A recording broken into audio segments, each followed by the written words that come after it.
3 y 7 minutos y todos los integrantes de esta nave del misterio ya estamos aquí. ¿Nos acompañáis? Milenio 3.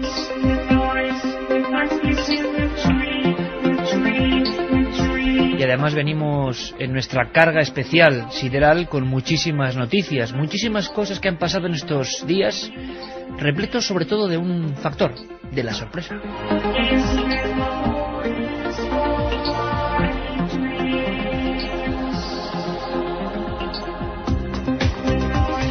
Carmen Porter, buenas madrugadas. Buenas madrugadas, Iker. Han pasado muchas cosas, de todo tipo además, Pues incluso sí. Hay noticias que está sacando ahí los teletipos y has estado trabajando sobre el tema, sobre imágenes que sangran. Hacía mucho tiempo que no teníamos noticias aparentemente reales de imágenes que sangraban. Está ocurriendo en Argentina, ¿no? Efectivamente, Iker, una imagen que llora sangre en Argentina y además parece pues que la gente, sus dueños, tienen buen hacer porque dicen que ellos abren las puertas a todos los químicos, a todos los físicos, a quien quiera estudiar esa imagen, pero que quieren saber a causa de qué se produce ese fenómeno. Lo intentaremos descubrir o aproximarnos a ese fenómeno. Y también desde Italia vuelve a estar presente la sombra del diablo. Ahora os lo contamos.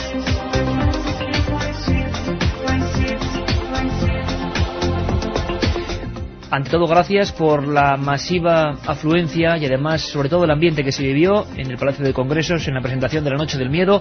Es un placer ver a tantos amigos juntos. Siempre que hay una convocatoria de Milenio, ya no solo la cantidad de gente, que siempre nos desborda, sino el tipo de gente. Eso es lo más importante y cada día nos encontramos más en familia. Cada día somos conscientes, amigos, de que los que hacemos Milenio, delante de los micros, delante de los mandos técnicos, que sabéis que es esencial, esta noche el maestro Antonio Bravo, y al otro lado de los receptores somos todos una misma cosa, y eso nos hace sentirnos muy bien, especialmente bien.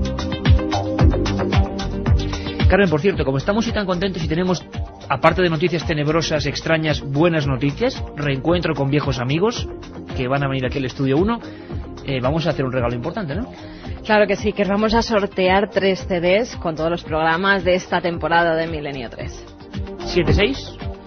La línea abierta como siempre, 7640, palabra clave Milenio, espacio y lo que queráis. Y además yo creo que podrá haber preguntas de todo tipo porque han pasado muchas historias, pero sobre todo, ¿sabéis que teníamos a un reportero destacado en el Camino de Santiago que durante las últimas 5 o 6 semanas ha estado pasando de todo, penurias, inclemencias, pero también sensaciones que hoy nos quiere transmitir? Hoy llega a su particular obradoiro de la radio, ya lo hizo en Santiago y tuvo que ser muy emocionante.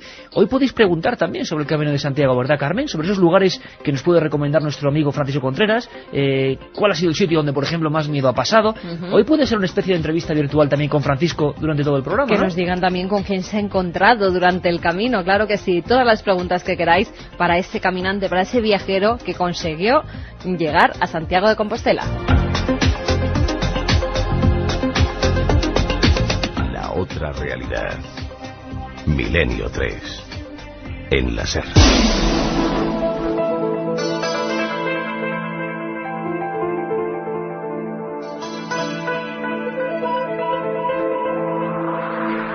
Pero antes de saludar a Francisco y antes de hablar de una cosa casi celestial, ¿no?, que pudo ser su encuentro con tantos amigos, con tantas sensaciones, con tantos lugares extraños, con tantas piedras con significado oculto, con tantos misterios, me gustaría que lo conectáramos con Italia, Carmen, porque ha vuelto a hablar, ¿sabes quién? Gabriele Amort. El exorcista oficial de la diócesis de Roma. Ha vuelto a hablar. ¿Qué habrá dicho? Bueno, pues un reportero que además especialmente está muy vinculado a Milenio 3. Para nosotros es un orgullo que una persona como Joan Solés siempre quiera darnos la última noticia, la última información. Ha pasado en Italia. El exorcista más famoso del mundo ha vuelto a hablar. Nos lo cuenta desde Italia, ahora a las 3:11, Joan Solés.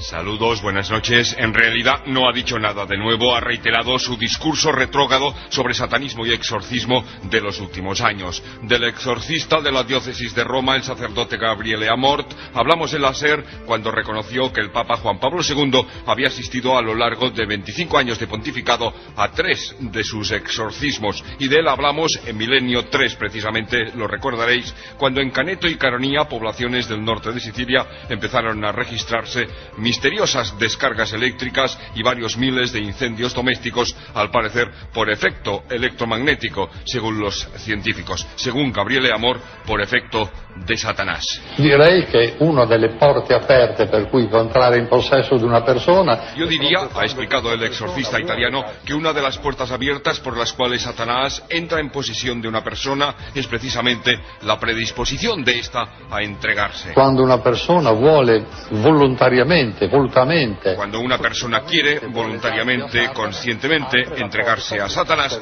abre la puerta. Se una persona è posseduta dal demonio. Si una persona está poseída, el demonio se desata, sobre todo en el exorcismo, pero en la vida es una persona normal, afirmado en relación a las numerosas muertes en ritos satánicos que investigan las autoridades judiciales italianas. Satana è omicida fin dal principio. Satana vuole la muerte. Satán es homicida desde el principio. Satán quiere la muerte. Dios es la vida. Satán es el artífice de la muerte y de todas las desgracias posibles. Pero no es una acción demoníaca ordinaria que empuja a los hombres a odiarse, a las familias a separarse, que empuja todo aquello que es negativo. Ci vedo fortemente l'azione di Satana tentatore. A menudo su acción es solo tentación.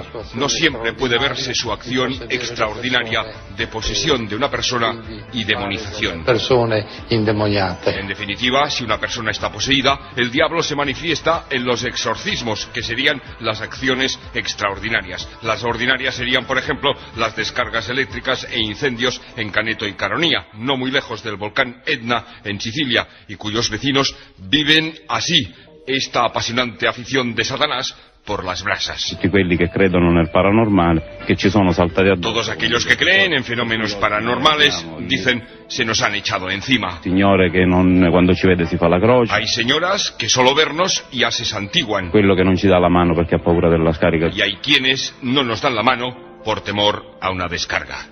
Buenas noches. La otra realidad. Fenómenos extraños. Milenio 3. En la SER. Esta sintonía ha sido la para contarnos qué vivía, qué sentía, qué se encontraba en su particular Camino de Santiago. Y ahora aquí en el estudio 1 de la cadena SER, después de 900 kilómetros y de muchísimas vivencias y de una experiencia radiofónica que para nosotros no tiene precio, ir descubriendo los misterios, los enigmas, las personas, las sensaciones, tengo en mis manos, Carmen, bueno, cuéntalo tú. ¿Qué tenemos ahí, por ejemplo? Entre muchas cosas que nos ha traído Fran, ¿qué tenemos ahí? Pues es la credencial del peregrino, la credencial que está a nombre de Milenio 3, a nombre de todos los milenarios. Yo no conozco ningún otro programa de radio que haya hecho el Camino de Santiago, con todos los sellos, parece mentira, en todas las tinturas, en todos los colores, pasando por toda España. Comienza la peregrinación en Jaca y acaba, como no podía ser de otra forma, en Santiago de Compostela. Pues don Francisco Contreras Gil, después de esta gran odisea radiofónica y personal, bienvenido. Bien hallado. Buenas madrugadas, Iker. Buenas madrugadas, Carmen. Buenas madrugadas, comandante Antonio. Buenas madrugadas a todos los oyentes de Milenio 3. Y yo creo que mucha gente ha descubierto un camino distinto, un camino, a caballo entre el futuro y el pasado, en lo ancestral y en lo enigmático. Y nosotros, desde aquí, bueno, Carmen, ¿cuántas personas, cuántos mensajes de apoyo? Eso ha sido muy bonito, ¿verdad? En el 7640, que ahora vamos a pasar las preguntas a Fran y que la gente charle con él casi virtualmente, cuánto apoyo, cuánto cariño de la gente, que a veces no lo podíamos decir, Francisco, pero recomendándonos sitios para que pasaras por allí, abriéndonos sus casas. Ha sido así, ¿no? Ha sido así, Iker, y además todos esos mensajes se los recogeremos para dárselos ahora a Francisco y que vea el apoyo que ha tenido durante el camino de todos esos seguidores que cada madrugada pues estaban esperando las noticias que nos traía Francisco del camino, de lo que pasaba, de sus penurias, de sus rodillas maltrechas. Claro que sí, luego le pasaremos todos esos mensajes. Bueno, pues era un peregrino con un micrófono y nos intentaba contar lo que estaba pasando. Han pasado ya suficientes horas, Francisco, pero creo que no se podrá olvidar el momento en el que entras en la Plaza del Obradoiro. Creo que eso tiene que ser increíble, ¿no? Tiene que entrar en un estado de éxtasis increíble y auténtico. ¿Se puede contar a través de un micro eso? Es muy difícil. Es muy difícil. Fíjate que todavía me estoy situando. Hay que tener en cuenta una cosa, y es que, efectivamente, como decías, no hay ningún programa no solamente de radio, sino de televisión, que tenga esa credencial, porque esa credencial fue una de esas casualidades que ha habido, no se le da a una entidad o a un programa, a una persona, con lo cual hemos conseguido un documento fantástico, que es que un programa de radio haya hecho el Camino de Santiago, pero lo hemos hecho no al uso, como a lo mejor muchos oyentes se pueden imaginar. Hemos peregrinado de verdad, de albergue en albergue, conviviendo con peregrinos, sufriendo dolencias, viviendo alegrías, como cualquiera de los oyentes que han podido hacer el Camino de Santiago o que planeen hacerlo en el futuro. ¿Pero qué sientes en ese momento, Francisco? Cuando después uno de llega 900 kilómetros llegas ahí. Vértigo, mucho vértigo. Ya me emociono todavía. 48 días desconectado de la realidad, te lo puedo asegurar. Además, desconectaba en una desconexión buscada. No quería leer periódicos, escuchar solamente Milenio 3, no ver la televisión, para sentir más el camino y esconderme entre sus misterios y profundizar e intentar ir más allá. Cuando uno llega a la Plaza del Obradoiro, te dije, lo primero que hice fue dejar la mochila con el chaleco de la cadena SER justo en el centro, tumbarme y ponerme a llorar. Porque la experiencia fue muy personal, muy auténtica, y topándose además con una faceta que era la que evidentemente más nos interesaba. Francisco vivió su camino personal, pero como radioyentes estábamos descubriendo nuevas cosas constantemente, nuevos misterios. Yo sé que es muy difícil la pregunta, y seguro que más de un amigo en el 7640 te la va a estar haciendo ya, que ahora pasamos Carmen, porque me gustaría saber también la gente cómo lo ha captado, ¿no? Una imagen relativa al misterio en estos 900 kilómetros que desde luego nos demuestran que tenemos un país, vamos, incomparable. Tiene. Y nos imaginamos, Francisco, yo creo que muchos oyentes ahora se lo pueden imaginar, a la gente en el medievo, la visión, pero la gente en el medievo, ahora de alguna manera, por mucho que te desconectes, tú estás con medios de comunicación, ves gente, pero nos imaginamos por un momento en aquellas veredas, en aquellos campos de Castilla, en aquellas corredoiras, a los peregrinos de hace siglos. ¿Qué impresión podían tener cuando ellos hacían el camino? No. Tiene que ser increíble, ¿no? La fotografía, Habría varias. Sé que hay varias. Desde luego Catedral de Burgos. Catedral de Burgos, que es impresionante. En ese archivo. Y rarísima por dentro. Con ese volumen ocre con el sello de la Santa Inquisición, volumen número 33, cuya primera fecha, pero no fue escrito o compilado en aquella fecha, 1526, y ese encabezado que decía: hay en este libro 18 muertos resucitados. ¿Qué te pasó en una de esas casuchas en la Galicia más perdida, que me lo contabas el viernes y me quedaba con la carne de gallina, ¿no? Bueno, vosotros hablabais del cariño que habéis recibido en los SMS. Quizás todas las penurias, no querría centralizar mi admiración o lo que voy a contar de una persona, pero mira, cuando uno sube a Ocebreiro, que es el segundo punto más altos, y en el pueblo anterior a Ocebreiro, el segundo pueblo, que es La Fava, te encuentras a un matrimonio gallego con el pañuelo, el delantal, él con un mono azul, metiendo el ganado en el establo, y ven venir a una persona y dicen: el de Milenio 3, el peregrino de Milenio 3, te estamos escuchando. La verdad es que eso te sacude el alma. Compañía, vamos a unir con el futuro, Carmen. ¿Cómo lo está viendo la gente? ¿Qué preguntan? Pues hay muchas preguntas para el peregrino. José de Burgos, por ejemplo, nos dice: saludos a todos y en especial al peregrino Contreras. Una pregunta: ¿qué conclusión sacas de lo visto y vivido durante tu peregrinación? Vaya pregunta, ¿no? José, si te tengo que contestar, me echan, porque dicen que hablo mucho. Que el camino es individual. Hacer una recomendación del camino es dificilísimo, porque el camino es como una entidad. Cada uno llevamos un camino y cada uno va a vivir el camino en función de lo que quiera encontrar. Hay gente que lo hace por turismo, hay gente que lo hace por razones culturales, religiosas. En mi caso, o en nuestro caso, en Milenio 3 era el misterio. Pero es como una entidad. Él decide si harás una etapa o no, porque si tienes una caída o una torcedura, no continúas andando. Él decide un montón de cosas. Entonces, el camino es personal e intransferible. ¿Qué más te podría decir? Más preguntas, porque si no, es que vas a ir contestando sectorialmente, estoy seguro, a esa misma pregunta en varias preguntas. Venga. Pero claro, la pregunta que nos hacía José de Burgos era como para 8 programas o más. Claro. Begoña nos pregunta y nos dice: gracias, Francisco, por transportarnos a través del camino misterioso. ¿Cuál es el misterio que más te ha impresionado? El misterio, no los misterios, Francisco, que te conozco. El misterio. Quédate con una fotografía. Con un momento. Sirga.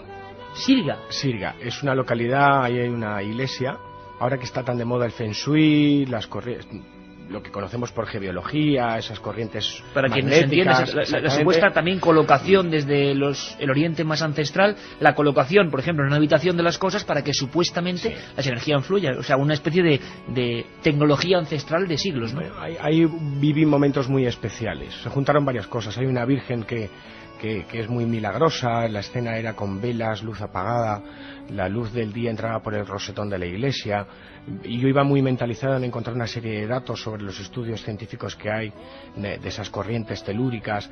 Fue un momento muy especial. Otro momento muy especial fue recorrer la tierra de los Maragatos con Roberto Pozuelo, al cual le quiero saludar ya desde aquí por lo bien que nos los pasamos, en busca de un buscador de agua que no zahorí, llamado Gaspar. O sea, personajes también maravillosos. Pero ya estás contando más de la cuenta. Carmen, seguimos. Que claro, imagino que después de 900 kilómetros de esas crónicas, de 6 semanas lanzando crónicas, centralizar es muy difícil. Hola, me llamo Félix, soy de Madrid y me gustaría saber si es verdad eso que dicen, que el camino ayuda a conocerte mejor interiormente, ya que tienes mucho tiempo para pensar. De todas formas, lo que estamos haciendo ahora también es curioso. Una entrevista virtual a través de los oyentes vía SMS con alguien que ha hecho el camino. Fantástico. Es una mezcla de lo ancestral absolutamente con la tecnología digital, ¿no? Bueno, que conocerte. Lo que sí es verdad es que saca lo mejor de ti mismo. Conocerte, yo creo que uno no fallece y todavía no te has conocido. Te conoces día a día. Pero sí saca los mejores valores del ser humano. Y me voy a explicar. En el tramo aragonés, el tramo más duro que hice de todo el camino, había etapas de 30-35 kilómetros. Aragonés. En la parte, en vez de entrar el 12 Valle, desde Jaca hasta Puente de la Reina. O sea, que es la parte más dura al principio. Es sobrecogedora. Es decir, las etapas son de 30 kilómetros, no hay absolutamente nada. Es decir, cuando digo nada es ningún pueblo para comprar agua o comprar comida. Además es muy salvaje, vas por la serranía. Ahí rompí la rodilla subiendo a San Juan de la Peña y cogí la tendinitis que ya no solté. Ahí consigues sacar los mejores valores de ti mismo porque te juntas con muy poquitos peregrinos. Yo recuerdo que iba con 3 personas muy especiales para mí desde que he hecho el camino, Blanca, Teresa y Pilar. Bueno, tenías que compartir todo porque a lo mejor otra persona no tenía comida. Y surgen lazos de solidaridad y de repente en 48 horas con ese acompañante es como si le conocieras de toda la vida. Él te ayuda para todo, tú le das todo, si necesita algo se lo vas a dar, él si te ve a ti necesitado te va a ayudar.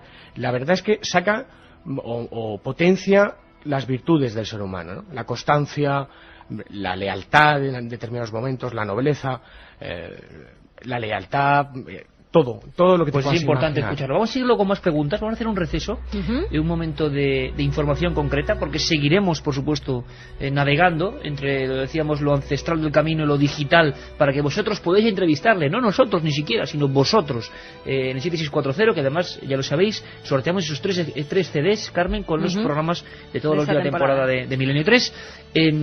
Y, por cierto, que calma, que todo el mundo está diciendo que en ikerjiménez.com no se pueden ver los nuevos vídeos o escuchar los nuevos programas, es porque hay cambios en el servidor central. No tengáis ningún problema, en los próximos días toda esa información. Por cierto, que tengo aquí tengo un certificado, aparte de que es muy emocionante, Francisco, es un detallazo para este programa, esta credencial, ¿no?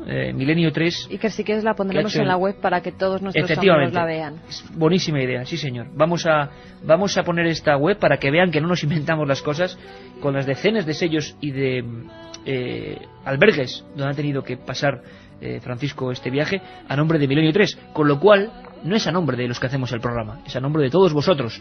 Pero hay mucha información y vamos a ir conjugándola. Por cierto, que luego hablaremos de Templarín, uno de esos personajes fundamentales del camino, y hablaremos ya, en otro aspecto que sé que hay muchas preguntas, sobre el miedo, sobre si has pasado miedo, sobre los fenómenos sobrenaturales, sobre el misterio puro y duro. Bueno, pues hoy, de casualidad, como surgen las cosas, la casualidad también imagino que habrá sido una fuerza importante en ese camino de nuestro reportero.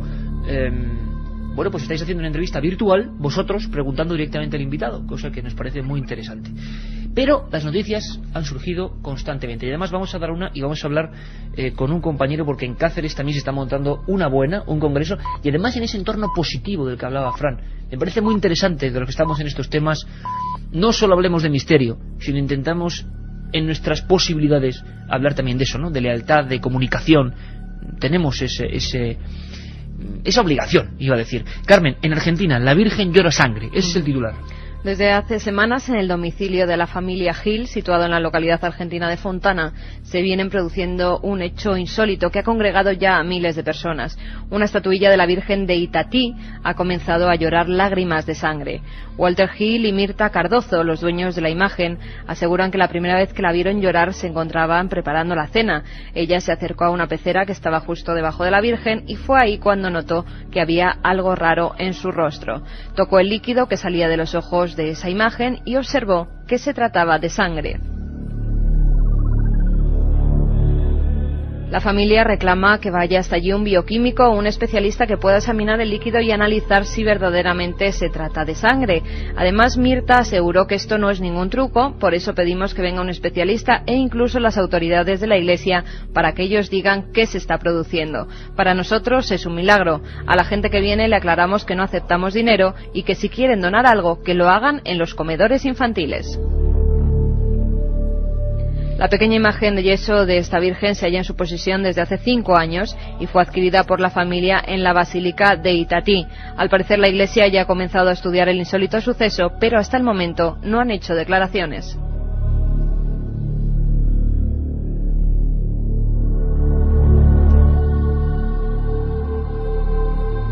Hacía tiempo, Carmen, que no había noticias de este tipo, de imágenes sangrantes, y yo creo que hoy en día con la ciencia pues rápidamente sabremos a qué atenernos. Seguimos recogiendo... Es muy fácil además descubrir el truco, ya se han hecho en otras imágenes que lloraban. ¿Ha habido alguna imagen de sangre, que ha llorado sangre, de las últimas que podemos reconocer, que no se ha descubierto fraude? En un Cristo de Cochabamba, en una figura, en una estatuilla también de yeso, era solo lo que es el rostro del Cristo de Cochabamba. Se hizo incluso un TAC, se le metió en un TAC para examinar si había alguna especie de instrumento por dentro que emanara esa sangre desde los ojos, incluso desde la corona de espinas que poseía el Cristo, y no encontraron truco alguno.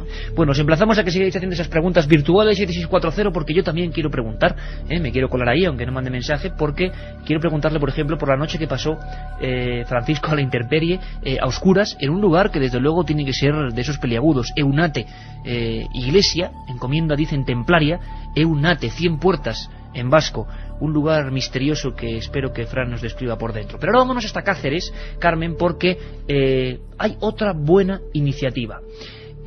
Además, toda la información la voy a dar antes, porque si no, hay una página web en concreto que es www.periodistas-investigación.org, periodistas-investigación.org, porque hay un congreso que se está montando y vamos a estar allí, ¿no, Carmen? Sí. 10 y 11 de diciembre. El 10 y el 11 de diciembre. Nos están preguntando si vamos a ir. Pues sí, vamos a ir a las conferencias, estaremos con todo el que se quiera acercar y será un placer para nosotros saludaros a todos. Y además la Diputación de Cáceres y la Asociación 11M de afectados por ese terrible atentado, que nos han dado ese premio al programa Radio Más Creativo, que agradecemos muchísimo. Claro, cómo no vamos a estar ahí, no solo recogiendo el premio, sino estando con tantos amigos cacereños en un entorno increíble. A ver si nos lo cuenta con todo detalle. Julio Barroso, buenas noches. Buenas madrugadas, Iker. Oye, Julio, el congreso quizá más importante de los últimos años, desde luego en Extremadura. Creo que sí, en Extremadura y a nivel nacional, porque hay que comentar que va a tener muchísimas sorpresas, va a ser incluso interactivo, porque el público va a poder participar. Como tú bien sabes, la radio a mí me emociona como a ti, y va a haber muchas sorpresas con la música, con la radio, con sonidos. Un actor va a escenificar lógicamente cosas relacionadas con el congreso, que ahora te comentaré el objetivo principal de este congreso y los fines que va destinado. Oye, Julio, para que todos los amigos de la cadena SER lo tengan claro, ¿por qué este congreso, por qué en este momento, por qué de esta manera? Bueno, pues el momento, lógicamente, como tú bien dices, el nombre de tu programa, Milenio 3, estamos en el tercer milenio, se está gestando realmente un nuevo ser humano que busca nuevas cosas, nuevas inquietudes. Vemos que el momento es raro también dentro del campo de la comunicación, y también están surgiendo, pero no se le da tanta importancia, pues esa comunicación positiva, que yo también la llamo, y como también llamaría lógicamente Daniel Goleman en su inteligencia emocional. Y lo que intenta es, lógicamente, dar importancia a toda esa gente que está trabajando de forma positiva dentro del campo de la comunicación. En primer lugar, están las ponencias, que te puedo decir rápidamente, entre los que estás tú, lógicamente Iker Jiménez, Chumari Alfaro, Baltasar Magro, Eduardo Punset, Ángel Crespo López, Joaquín Araujo, cada uno en su sector, lógicamente, quiere mostrar esa vertiente positiva dentro de los distintos campos del ser humano, desde el mundo ético, el mundo ecológico, el mundo del misterio, el mundo de la comunicación, el mundo de las ciencias. Y luego está, lógicamente, la gala de entrega de premios que va a tener lugar el sábado por la tarde, y ahí también pues habrá muchas sorpresas muy especiales. Estará Lorenzo Milá, estará Luis del Olmo, entre otros, y lo que quiere mostrar, lógicamente, con esos premios Ciencia y Humanidad 2004, esa gente que está trabajando por el campo positivo en los distintos sectores del ser humano. Y rápidamente podemos decir los distintos premios que se han otorgado desde a redes, al programa científico de televisión, a Milenio 3, por el programa más creativo de la radio, a Chumari Alfaro, a la mejor labor de difusión de las medicinas complementarias, a Joaquín Araujo, a la mejor labor de difusión de la ecología en los medios de comunicación, a Joaquín Luqui, a la mejor labor por la contribución a despertar valores a través de la difusión de la música en los medios de comunicación, a Baltasar Mario, al periodista con más credibilidad, a Lorenzo Milá, lógicamente en el campo pues más innovador y positivo de la comunicación en televisión, a Luis del Olmo por su magnífica trayectoria también en los medios de comunicación y por su labor innovadora y positiva en la comunicación en radio. Ahí estarían un poco los premios, esa gala de entrega de premios Ciencia y Humanidad. Y lógicamente el más importante de todos, el objetivo principal, pues la asociación 11M. Será entregado un cheque con lo que se recaude de este congreso. El congreso solo va a costar 20 euros para, lógicamente, libre acceso en todo momento del congreso, que irá destinado a la asociación 11M y que será entregado allí mismo por Andy y Lucas. Y luego habrá otras sorpresas también. Lo importante es los valores que uno intenta propulsar, y ahí estaremos. Además, una cosa, creo que el marco es espectacular. ¿Me equivoco? Ciertamente, se va a celebrar en un auditorio del siglo XIII y XIV, era un antiguo monasterio que tiene además mantiene un órgano y que está engravado en la institución cultural albicense en pleno y mágico parte antigua de la ciudad de Cáceres. Yo creo que es una oportunidad increíble que, como bien has dicho tú antes también, no es a su género un congreso esotérico, sino que es mucho más un encuentro pues de la ciencia, la cultura, la humanidad. Y qué grandes amigos y qué grandes profesionales. Para mí, desde luego, para nuestro equipo es un orgullo estar allí. Don Julio Barroso, siempre cerca de la radio y siempre cerca de Milenio 3, que muchísima suerte para esta iniciativa y que el 10 y el 11 de diciembre estaremos en Cáceres. Será un placer porque Cáceres para nosotros es una ciudad mágica, especial, y de verdad estar en ese casco viejo va a ser increíble con tantos amigos, menudas tertulias que se pueden montar ahí y sobre todo cerca de toda esa gente. Y el viernes por la noche además será un placer estar contigo en estas ondas, las de la cadena SER. Un abrazo, amigo. Julio, mucha suerte. Gracias, igualmente. La otra realidad.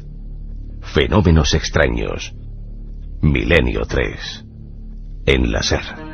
Tengo aquí un certificado curioso de esos que se otorgan al peregrino, y dice: yo, templarín de Pons Ferrata, y sale el dibujo entrañable de un templario.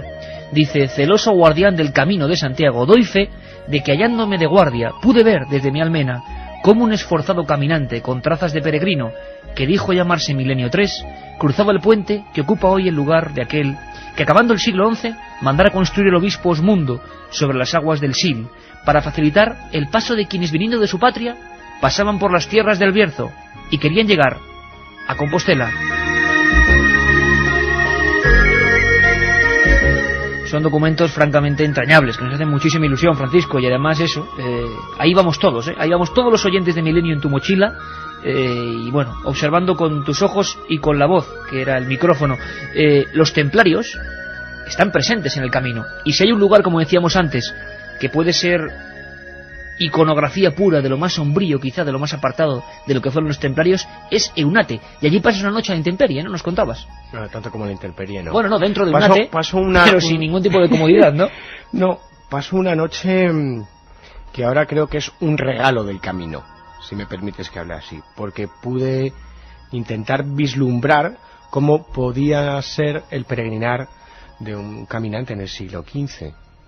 O sea, te pusiste en las trazas de lo que podían ver en aquella época, ¿no? Que tenía que ser tremendo, ¿no? Pero tremendo. Después de caminar todo el día, la visión que tengo es... Me quedaban 2 kilómetros para llegar a Eunate, el sol prácticamente había desaparecido, esa etapa no dejó de llover en todo el día, barro, lo peor para andar ha sido el barro, Llegué a Eunate y lo primero que vi... ¿Cómo es? Si te digo la verdad, no pude ver cómo era porque era ya de noche. Lo único que veía era un foco de luz que alumbraba dónde estaba Eunate. Ni siquiera veía el sendero. Pero veías la estructura de esas puertas increíble, ¿no? A medida que me fui acercando empecé a ver las puertas, ese torreón, toda la estructura sombría, porque me hacía un contraluz el foco, fue muy espectacular. Y bueno, iba decidido a llegar al albergue para cambiarme y empezar a tomar fotografías y buscar testimonios, y el albergue estaba cerrado. Curiosamente, un albergue que jamás está cerrado, pertenece a la Asociación de Amigos del Camino y nunca está cerrado, pero esa noche sí. Y curiosamente o anecdóticamente, Eunate estaba abierto. Serían 8:30, 9 de la noche. Algo impensable para todos los que han hecho el camino y que conocen Eunate o lo han visitado. Iba con tres peregrinas más. Y bueno, llamamos a turismo, pedimos el permiso correspondiente porque no dejaba de llover, un frío tremendo. Yo iba muy gastado con la tendinitis, muy gastado, se me hizo eterno llegar a Eunate. Y en un momento determinado pasé, dejé la mochila, me quité la capa completamente mojada. No sabía si tenía una mezcla de enfado, de agresividad, porque no sabíamos dónde dormir, pero cambié el chip. Y cambié el chip en el momento que, sin luz dentro de Eunate, sin luz en la propia capilla, bueno, pues la única forma de tener algo de luminosidad era encender las velas. Me acerqué al altar donde está la Virgen sentada, encendí los 3 cirios, grandes cirios, y cuando retrocedí me volví a sentar en uno de los bancos de la iglesia y levanté la cabeza y empecé a ver esos capiteles con rostros... ¿Y cómo son?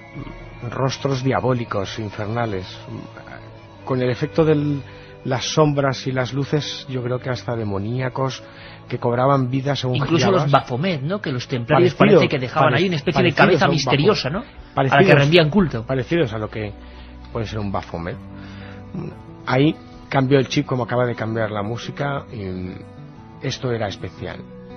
Solamente era especial por vivir una experiencia que pudo haber vivido cualquier peregrino del siglo XV, sino de tener conciencia de dónde estaba. Eunate es un mapa celeste, no es una estructura al uso. Sus nervios, los nervios que tiene la cúpula, señalan, como ya contamos en la crónica, que se hizo los lugares, marcan los lugares donde hay enclaves templarios. Y no solamente eso, quizás el escalofrío vino cuando recordé de forma maldita que en Eunate se enterraban a todos los peregrinos que morían en ese ramal. Más preguntas que nos llegan a ese 7640 palabra clave milenio. Ya sabéis que sorteamos 3 CDs con los programas de la temporada. Joseba de Lorca nos dice: ¿es cierto que en San Juan de Ortega un rayo de sol alumbra el vientre de la Virgen? Y tan cierto. Mira, todos los peregrinos y lo contamos en vivo casi, ¿verdad, Fran? Y todos los hospitaleros me recomendaron que no durmiese en San Juan de Ortega. Pero decidí quedarme allí no solamente para conocer al padre José y sus famosas sopas de ajo, al cual invita. Tiene una frase espectacular ahí en la cocina que dice que a Dios también se le encuentra entre los pucheros. Es genial. ¿Lo contó en el programa? Es genial. Sino porque la primera noticia que publiqué yo en una revista de misterios fue el milagro de la luz. Entonces quise pasar la noche allí. Es un sitio espectacular. Espectacular porque lo que encuentras es la arquitectura sagrada, la arquitectura mágica. Ocurre en Renard-Soto y ocurre también en Abu Simbel. Fíjate si está lejos. O sea, construcciones antiguas que sabían muy bien lo que era el movimiento de los astros y que construían sus cosas para que fueran iluminados con algún mensaje, ¿no?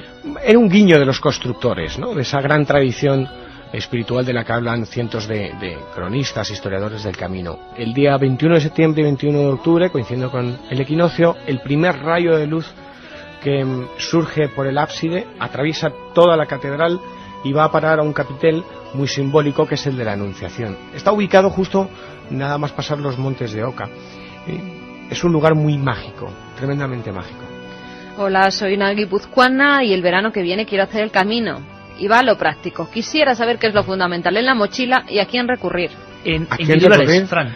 Titulares. En la mochila, nos interesa, pero a quién recurrir no, porque eso imagino que cada uno tendrá su forma de... Pero en la mochila sí que puede interesar, para los muchos caminantes que querrán emprender después de haberte escuchado 6 semanas.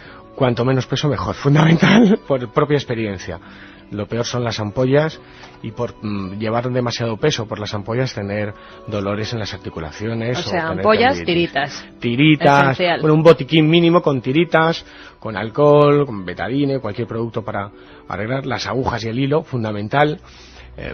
Ropa, yo diría que 2 o 3 mudas nada más, nada más, porque tú puedes lavarte, como nosotros hacíamos, lavarte la ropa cuando llegas a la etapa, y lo justo porque claro, hay muchas cosas de necesidad básica que puedes comprar. Y lo interesante será también que descubrirás tus propios límites y lo que realmente es necesario, ¿no? Eso también tiene que ser muy interesante, porque estamos acostumbrados a un mundo de confort, donde casi todo nos sobra, ¿no? Hablábamos de casualidad, ha habido muchas casualidades. En cuanto al misterio, ahora contaremos alguna. Es que iba encontrando lo que necesitaba sin preparar absolutamente nada. La casualidad como hilo mágico. O sea, era algo fantástico. Pero, como te decía antes, el camino es una entidad. Hay a veces que yo he dejado cosas, yo llevo una esterilla y la dejé, pero hay veces que el camino me ha regalado. Yo perdí la toalla y un hospitalero me regaló una toalla. Surgían ese tipo de cosas, claro. Lo fundamental, no hacerte ningún patrón, no esperes nada y vive el camino según surja. Es muy malo dar una recomendación. Si quieres otra más, y no me gustaría dar más por hoy, o esta vez, no duermas en los finales de etapa. He descubierto que hay lugares maravillosos, albergues donde hay muy poquita gente y donde encuentras historias fascinantes, misteriosas, enigmáticas, pero también encuentras el trato con las gentes del lugar cuando uno duerme o antes o después de los finales de etapas que hay en todas las guías. Eso es increíble. Milenio 3, con Iker Jiménez, en la cadena SER. Por cierto, antes de ir con los mensajes, muy rápidamente, Carmen, porque sabéis que la música, para eso tenemos a Antonio Bravo, para eso tenemos a Juanma Frasquet, a Javier Rodríguez, a Geray, a tantos profesionales, los mejores de esto, son muy importantes en Milenio, y queríamos casi dedicarles esta noticia, porque la música es tan importante que está viajando ya al espacio. Carmen, muy brevemente, cuéntanos. La sonda Cassini-Huygens se posará el próximo mes de enero en Titán, que es el satélite de Saturno, llevando a bordo 4 temas de música compuestos por los franceses Julien Sivan y Louis Arey. Se trata de un CD de 14 minutos que fue embarcado en la sonda que se lanzó en 1997 con el objetivo de estudiar Titán, ese satélite que es el mayor de Saturno. La Agencia Espacial Europea quería enriquecer la misión con un contenido artístico para dejar una huella de la humanidad en el espacio y enviar un mensaje a posibles poblaciones extraterrestres. Los 4 temas musicales son de rock, aunque muy diferentes entre sí, puesto que cada uno corresponde a una etapa de la misión. Los terráqueos podremos oír esta música cósmica a partir del 21 de diciembre. Una página web que apuntar: www.music2titan.com. Tampoco estaría mal algunas de las músicas de Milenio llevarlas al espacio, ¿eh? Y os imagináis, como diría Carl Sagan, ¿no?, en el silencio eterno de las estrellas, sonando esta música, por ejemplo, de Inekami.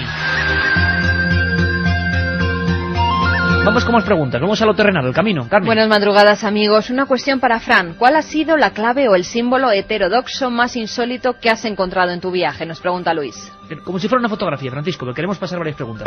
Varios. Quizás el que más me sorprendió, Villas de Doñar, hay diferentes inscripciones celtas. Muy raro. A mí me enseñaste unas en la cámara digital impresionantes el viernes. Sí, hay varias inscripciones primitivísimos celtas. Bueno, lleva varios bajorrelieves que son de la edad de bronce, como diría Eric von Däniken, que hace ese ser con escafandra mirando al cielo. Muy raros. Hola, soy Maika de Vigo. ¿Es cierto que Gaiferos está enterrado en el Obradoiro? Gaiferos, no he llegado tanto. Desde luego, lo que pasa es que yo no querría entrar en problemáticas religiosas. Vamos a poner un tupido velo. ¿Quién está enterrado o no? Santiago, Pristiliano, hay una pelea que nunca acaba. Bueno, vamos a ver, les vamos a contar secretos del camino. José de Burgos, soy un amigo guardia civil de Francisco. Después de la etapa de Burgos, ¿te ha vuelto a perseguir la sombra del Código Da Vinci? Bueno, José, gracias por todo. Tú sabes por qué. Y por esos momentos tan fascinantes. José es un oyente de Milenio 3 con el que coincidí y con el que pasamos juntos unas cuantas horas. Miembro de la Guardia Civil, como tantos miembros de la Guardia Civil que siguen el programa. De las que ya hablaremos porque estuvimos buscando no identificados por tierras burgalesas. Ya nos contaréis, José. Así que habrá que contar cosas. Sí, el Código Da Vinci me ha seguido persiguiendo. Hasta tal punto que en el museo... La Magdalena nos comentabas de alguna cosa, ¿no? Empezó en Vianas, en el pueblo de Vianas, de la cual es patrona, y había un monje con un santo grial. Ya describiremos más adelante o profundizaremos en la historia, pero descubrí un retablo anónimo en el Museo Diocesano de Astorga, donde aparece un evangelista con trenzas.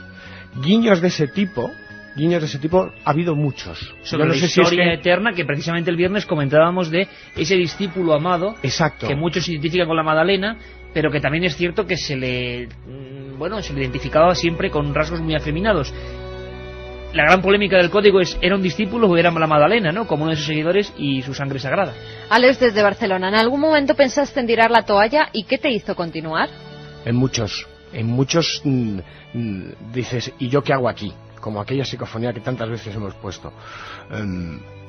Hay etapas muy duras, y hay circunstancias que quedarán, pues en mi interior y en mi silencio y que jamás contaré. ¿Qué me hacía continuar? Muchas veces el apoyo de la gran familia que es Milenio 3, que me daba cariño, que me daba saludos y abrazos cuando me veían con el chaleco. Te despertábamos en plena madrugada, sí que decirlo también, Fran, que te despertábamos a estas horas, sí. Era increíble, ¿no? O el cariño, mira, hospitaleros que me decían, cuéntame lo de Unate, como pasó en Arzúa. Lo de Mañeru, madre mía, me estoy acordando ahora de los testimonios de ese caso. Pero sobre todo, lo que vas descubriendo es que puedes seguir.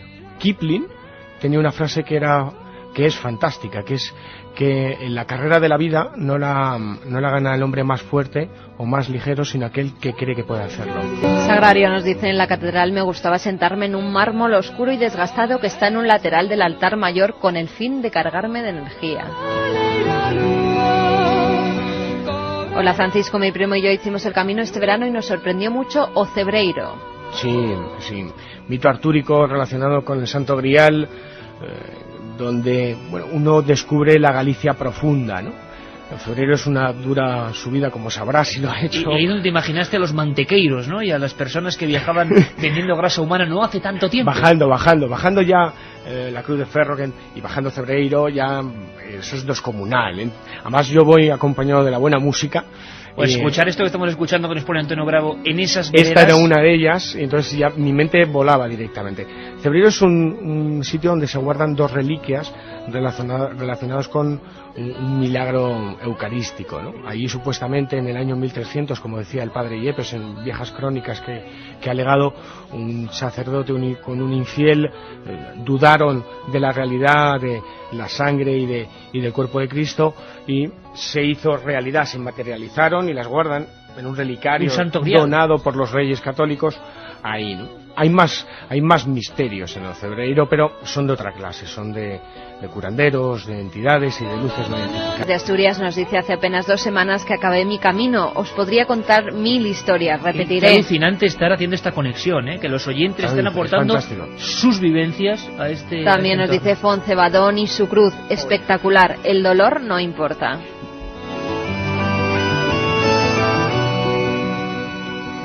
¿Cuál ha sido el peor día que has pasado? ¿Algún día que lo habrías dejado todo? ¿Y por qué razón? Volvemos a repetir. Y pues un saludo para Vanessa, que es su cumpleaños, nos dice. En el aspecto del misterio, Francisco, el lugar más tenebroso, el lugar donde uno se siente que, caramba, que es un sitio de estos que impone, la imagen, la figura que a uno le hace un escalofrío más especial que los demás, ¿cuál sería? La zona de Castrojeriz, tal y como la tuve que andar, eso era espectacular. ¿Por qué? El paisaje es de una soledad abrumadora, había mucha niebla, había mucho barro y parecía que te sobrecogía todo. El propio paraje, ¿no? La soledad, ¿no? Absolutamente todo. Eso lo decían muchos peregrinos cuando se entraban en la tierra de Campos, ¿no? Se hacían muy pequeños, ¿no? Y veían aquellas llanuras que no se paraban nunca y sentían un poco la fuerza de lo cósmico, ¿no? No, es una fuerza brutal además, ¿no? Es porque te sientes tan insignificante y el horizonte que tienes es tan sobrecogedor, no ves el fin, es agotador. Mentalmente es una lucha psicológica el caminar. Luis nos pregunta si ves el recorrido muy complicado para quien tiene problemas de movilidad. Mira, una de las historias he tenido a nivel personal, no tiene nada que ver con el misterio, más fascinantes no solamente fue convivir con un grupo, 4 días con un grupo de pesos de Nanclares, que ya lo conté, sino encontrarme con un discapacitado. Tenía 67% de su cuerpo discapacitado, se llama Manuel. Y mientras yo le decía mi dolor de rodillas, él me decía que las placas se le congelaban, se le quedaban frías. Él reivindicaba, haciendo el trayecto Santiago-Estella, que el camino tuviese posibilidades para los discapacitados. Hay problemas, pero si él puede hacerlo, hay más gente que podrá hacerlo. Piedras de los propios peregrinos. Carmen, un programa muy emotivo y muy bonita esa conexión con los oyentes en vivo. Y que, ¿qué le podemos decir a Fran? Que yo creo que ha sido un orgullo para nosotros hacer esta experiencia de radio durante 6 semanas, ¿no? Ha sido dura, no tanto como él, que llevaba las piernas hechas polvo, pero claro que sí nos ha servido para vivir otro camino de Santiago diferente, para que nuestros oyentes vivieran la magia del Camino de Santiago, lo extraño en esa ruta. Lo extraño, lo humano y, como decíamos, esos valores que parece que a veces están en desuso y que recuperamos con experiencias radiofónicas. Con el reportero en el camino, con el micrófono en la mano y contando con el alma abierta. Gracias, amigo. Felicidades. ¿Habrá más sorpresas? Claro que sí.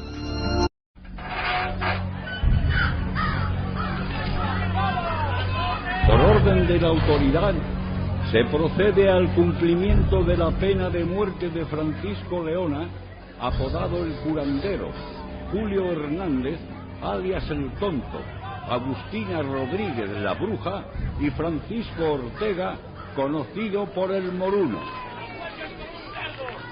Habiéndose confesado culpables de la muerte del niño Bernardo González Parra, los acusados serán ejecutados mediante garrote vil ante los pertinentes testigos. En Gádor, Partido Judicial de Almería, a 3 de septiembre de 1910. Así sea.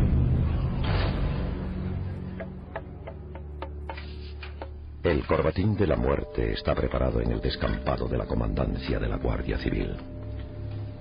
Todo está entre tinieblas. El sol aún no ilumina con fuerza. En ese ambiente fantasmagórico, 4 encapuchados permanecen sentados junto al muro de adobe, esperando que se acabe de alzar el garrote vil.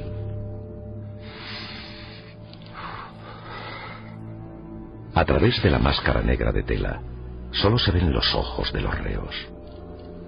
3 los tienen cerrados. Saben que su suerte está echada y están casi inconscientes. Sin embargo, uno los mantiene abiertos, rojos, sanguinolentos, en un gesto que espanta y que hace que incluso los verdugos no se atrevan a mirarle. Las manos huesudas y las uñas largas y negras le dan el aspecto de una alimaña. Los brazos son finos, con las venas abultadas a la vista. Por su cabeza, como una calavera envuelta en piel apergaminada, corren rápidos, muchos recuerdos.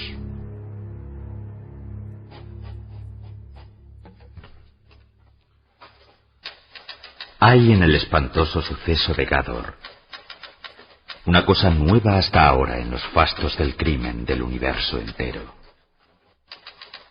Ni la siniestra figura de Jack el Destripador puede compararse con la de estos desalmados, feroces, violentos y crueles verdugos, que un día cargaron con el fardo siniestro de un cuerpo infantil a través de las sierras inhóspitas, en una procesión horrible que pone espanto en el corazón.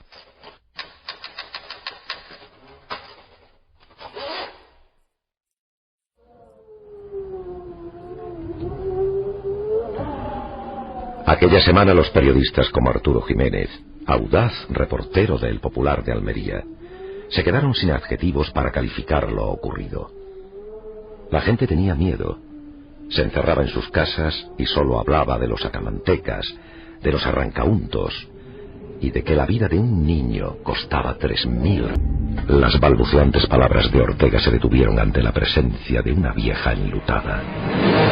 Con la cara arrugada y deforme, portaba un candil en las manos, y entre aquella negrura aparecía la viva imagen de un ánima del purgatorio. Su nombre era Agustina, curandera y bruja. Hay que matar, y nosotros vamos a hacerlo para el conjuro. Y tiene que ser un niño pequeño.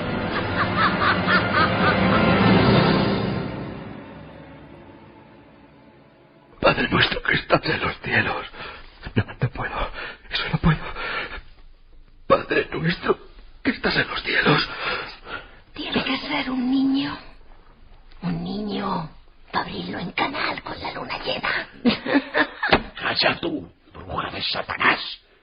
que aquí se ha de hacer lo que yo diga. Tú ya sabes el trato, Moruno. Eso de que te coman los gusanos. Nosotros tu reino. Hay que beber la sangre. Y recuerda, tiene que ser un niño. ¿Qué demonios? Antes está la vida que Dios. Así que... hágase tu voluntad, Leona. Aquí tienes el dinero.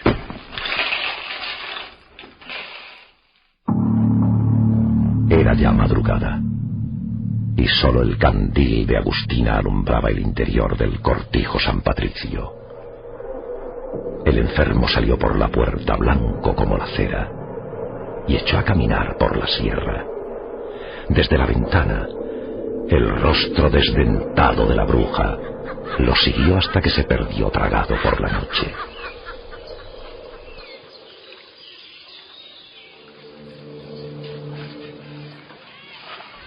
Muy cerca de la llamada balsa de la Poza, un grupo de niños jugaba aquel atardecer, sin prestar atención al extraño individuo que se había ocultado en la maleza.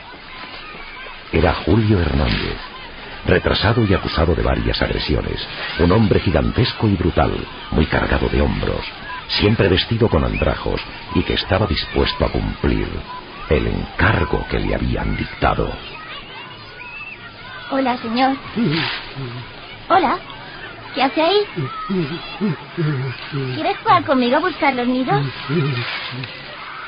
Aquellas palabras fueron la perdición de Bernardo González Parra, de 10 años. Se había quedado mirando a los ojos grandes, como de bestia letargada, que relucían entre los matojos.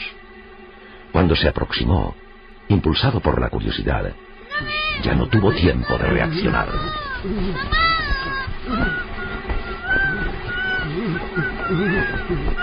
Aquella imagen se iba a convertir en mito y causante del terror nocturno de muchas generaciones. Pero la pequeña mente de Julio Hernández no era consciente de ello. Tal y como le indicaron, recorrió kilómetros y kilómetros alejándose del pueblo para que nadie lo viese. A sus espaldas, un gran saco de tela con un niño moviéndose en su interior.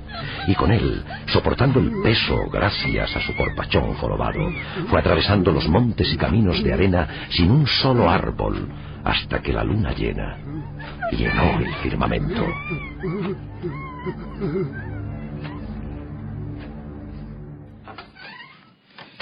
Ya está aquí el niño, Leona. Ya está aquí el niño. Y es bien rollizo. Pues procedamos. No hay tiempo que perder. Yo me tengo que sentar. Me mareo. De verdad, Leona, que hay que hacer esto. Igual es mejor dejarlo. Solo un niño. A callar, cobarde. El ritual no se debe detener nunca. Yo tengo el poder. Y a mí debes obedecer. A no ser que quieras tener esta navaja en tus entrañas. La navaja se hundió en la axila del niño Bernardo, quien sobre la mesa de madera, casi inconsciente y sin ropa, creía que todas aquellas caras, todos aquellos monstruos, solo podían ser fruto de una pesadilla. La sangre poco a poco fue surgiendo en un chorro rojizo, y Agustina la fue cogiendo en un oxidado pozal, al tiempo que sus ojos se ponían en blanco y empezaba a pronunciar palabras en una lengua desconocida.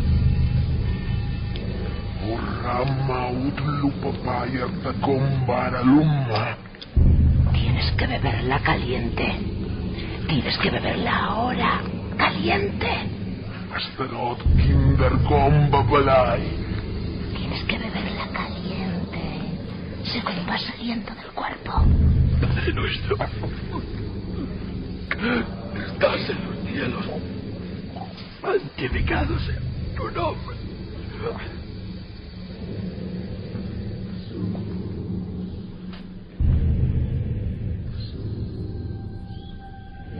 Lo ocurrido en el Cortijo San Patricio sobrepasa cualquier crueldad anteriormente imaginada. Como en una pintura negra de Goya, el ritual más macabro se hizo realidad aquella noche en mitad de las sierras lunares de Gádor. El informe del forense, firmado el día que encontraron al niño destripado en un barranco, no dejaba lugar a duda. Hago constar que falta todo el peritoneo y remarco que el vientre se encontraba abierto, apareciendo intestinos y colon transversal desprovistos de epiplón y grasa. No cabe duda que se ha producido una maniobra cuidadosa de extracción de estas partes, con el fin de realizar una rudimentaria y horrible cocción para aplicarla como cataplasma, que fue colocada en el pecho del paciente Francisco Ortega, alias El Moruno. Mientras el resto de los condenados lloraba y se arrastraban por el suelo al ver de frente el garrote vil, Francisco Leona seguía pensativo, recordando cómo la Guardia Civil encontró el cadáver que fue escondido por Julio Hernández y pudo reconstruir los hechos, hallando en su cortijo las paredes llenas de símbolos y cruces invertidas, pintadas con sangre humana. Francisco Leona, antes de que el verdugo proceda, ¿quiere usted añadir algo? Digo que mi poder seguirá intacto en la otra vida. Los hombres de aquí no podéis comprenderlo, pero yo sé lo que soy, con quién tengo un acuerdo. Que nadie olvide que mi ritual curó a este hombre, y si no fuera por el garrote vil, seguiría vivo. Dios santo, este loco no tiene remedio y solo merece la muerte. Procedan. No, señor. A la muerte con su guadaña se la va a encontrar usted dentro de muy poco. No lo olvide, señor juez. Vamos, verdugo. Le he dicho que proceda. Ya.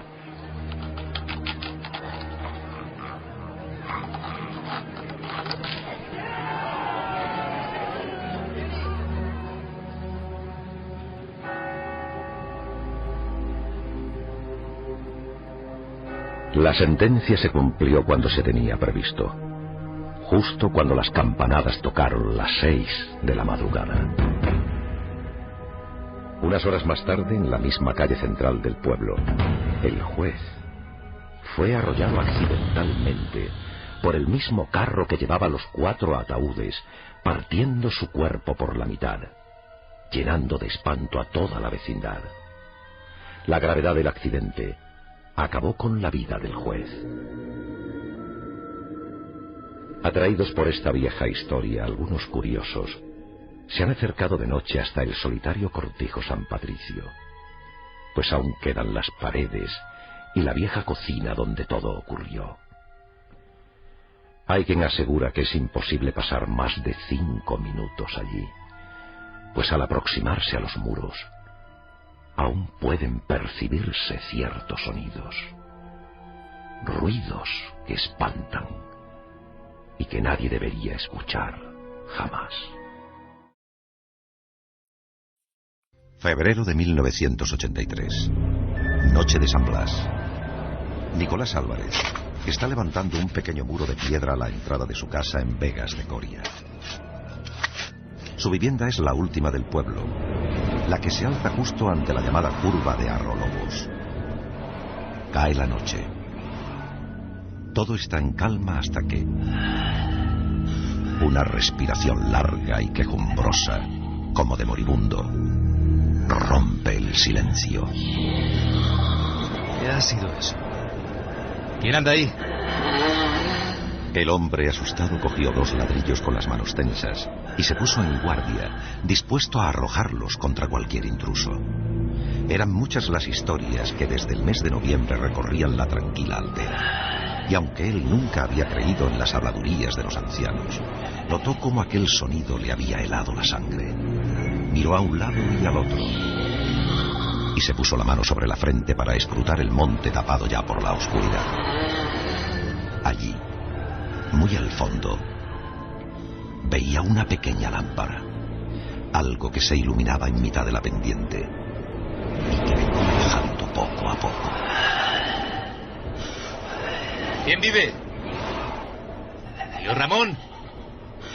Es usted, tío Ramón. ¿Tío Ramón? Pero... ¿qué es eso? Exactamente a esa misma hora, Cristina Espósito hacía la cena en la cocina de su cortijo situado en la ladera encima del pueblo. Algo instintivamente le hizo girar sobre sus talones como si fuese un autómata. Una sensación desagradable, como una punzada en la espalda, le obligó a clavar sus ojos en la ventana. Dios mío. ¡Ay, Dios mío! ¿Quién es usted? ¡Socorro! Mis niños, por favor, ayuda. Había alguien allí fuera mirando a través del cristal. Alguien extraño, muy delgado y vestido de negro. Tan famélico que se notaban las costillas y los brazos largos y huesudos. El atuendo parecía una sotana o mortaja que caía a plomo, recta, como si el viento de la noche no le afectase. De repente la ventana se abrió de un golpetazo, como empujada por manos invisibles. ¡Auxilio! ¡Por favor, auxilio! ¡Por el amor de Dios! ¡Ay, vete de aquí! ¡Vete de aquí! ¡Vete!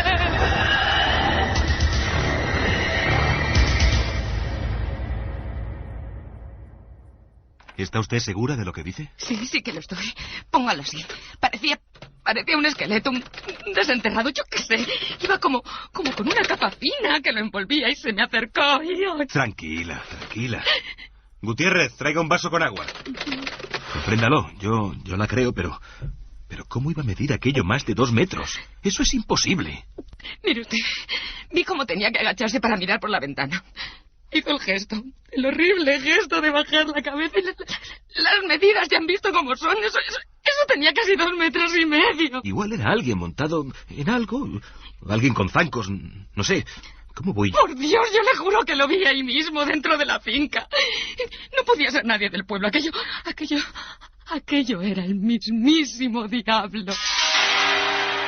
Mire, yo no sé qué poner en este informe, maldita sea. Ya son 10 las personas que lo han visto y no pueden estar todas mintiendo. Esa misma noche, entre las 9:15 y las 10, y según los informes tramitados por la Benemérita, Germán Expósito fue uno de los que más cerca se encontró con el fenómeno en plena curva de Arrolobos. Tuvo la mala suerte de ir en bicicleta justo por aquella zona.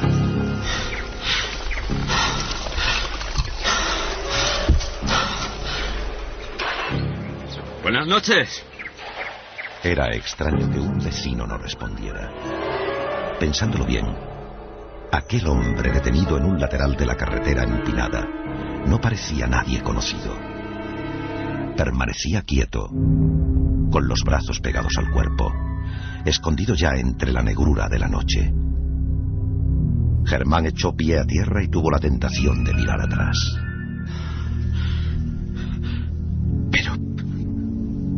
¿Pero quién es usted? Dios mío, no es posible lo que ven mis ojos.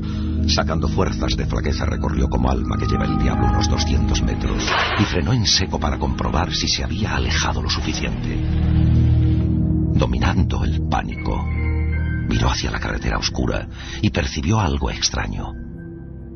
La naturaleza, el viento, el sonido del campo se habían detenido. Todo era silencio. Un silencio distinto.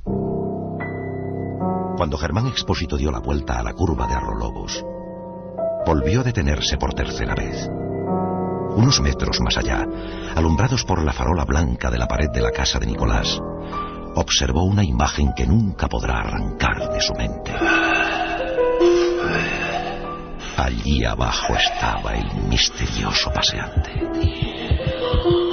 Con el corazón saliéndole por la boca, observó con detalle, a lo lejos, el traje negro, la cara alargada como una sombra sin facciones, las piernas quebradizas y aquella extraña luz, como un farol mortecino. Y junto a él, tumbado en el suelo sin sentido, Nicolás. que parecía inerte, como un muerto. Nicolás. Nicolás, ¿qué ha pasado? ¿Pero quién ha podido hacer esta monstruosidad? Nicolás, ¡ay Dios, que aún respira! Responde, amigo. ¿Qué ha pasado? Germán. Germán, vete. Germán, huye. Huye de este lugar. Aquí hay alguna maldición. ¡Ay, Dios! Virgen mía. Me ha quitado la vida. Pero ¿por qué a ti? Ay, cuenta, Nicolás, cuenta, por Dios. Una fuerza sobrenatural me ha dejado sin vida. No tenía que haberle hecho cara, pero se vino a mí. Se vino a mí con toda la furia. Y el miedo hizo que me defendiera. Germán, le he visto la cara.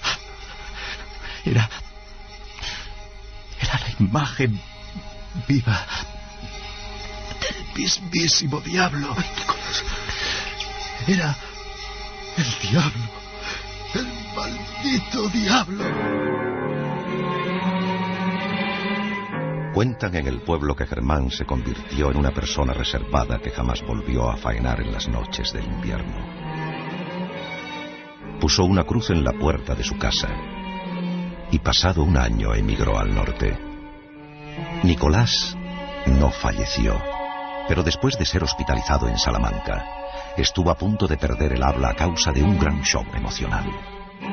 Su único deseo fue vender la casa de Vegas y no regresar jamás a aquel lugar.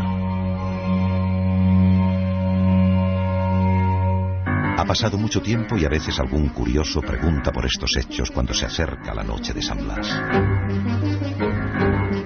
En cualquier mesa camilla, en cualquier reunión, los mayores se miran unos a otros y se hace el silencio. Un silencio denso y profundo. Aquella sombra errante como del diablo descendió hasta la última casa del pueblo. Aún sigue siendo un secreto que nadie está dispuesto a romper. Un enigma que duerme entre aquellos barrancos oscuros ante los que muchos, desde hace 20 años, se santiguan varias veces al pasar por ese extraño lugar.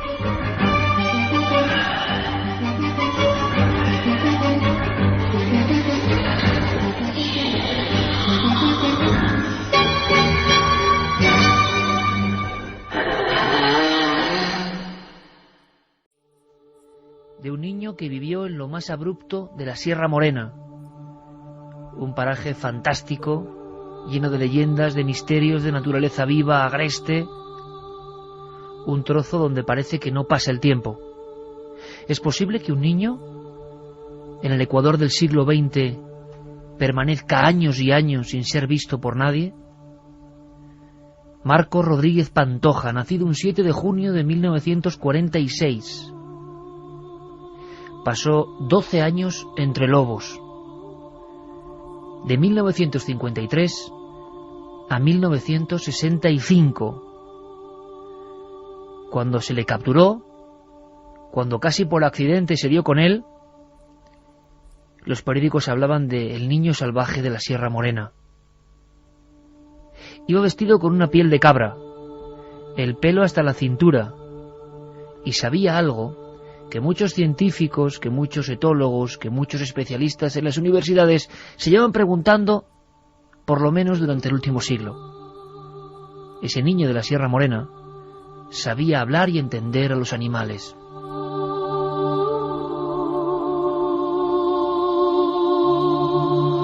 Cuentan las crónicas, que ahora están aquí en nuestra mesa, que Marcos Pantoja tenía unos 4 dedos de callosidades en los pies. Tenía la tez ennegrecida y el cuerpo lleno de cicatrices. Al parecer, no solo se relacionaba con los animales, vamos a decirlo, clásicos, sino que incluso a su vera, o comunicándose con él en una extraña danza de pensamientos que parecen imposibles científicamente, había una serpiente. ¿Qué le pasó a este niño? ¿Cómo acabó en ese lugar? ¿Qué es lo que hacía? ¿Y cómo regresó a la civilización? ¿Qué secretos traía de allí? ¿Qué había aprendido? ¿Cómo fue el retorno? ¿Echaba de menos su vida anterior? Quizá lo más asombroso, amigos, es que este caso ocurrido en pleno corazón de nuestro país tuvo la asistencia y ayuda de un prestigioso pedagogo y hoy catedrático de antropología de la Universidad de las Islas Baleares. Él es Gabriel Janer Manila. Él pudo conocer a este niño y sobre todo, más de conocerlo o hablar con él, pudo estudiar su caso en profundidad, pudo filmarle, pudo hacer larguísimas entrevistas y creo que la tesis que él en 1978 lee y presenta es única en su género.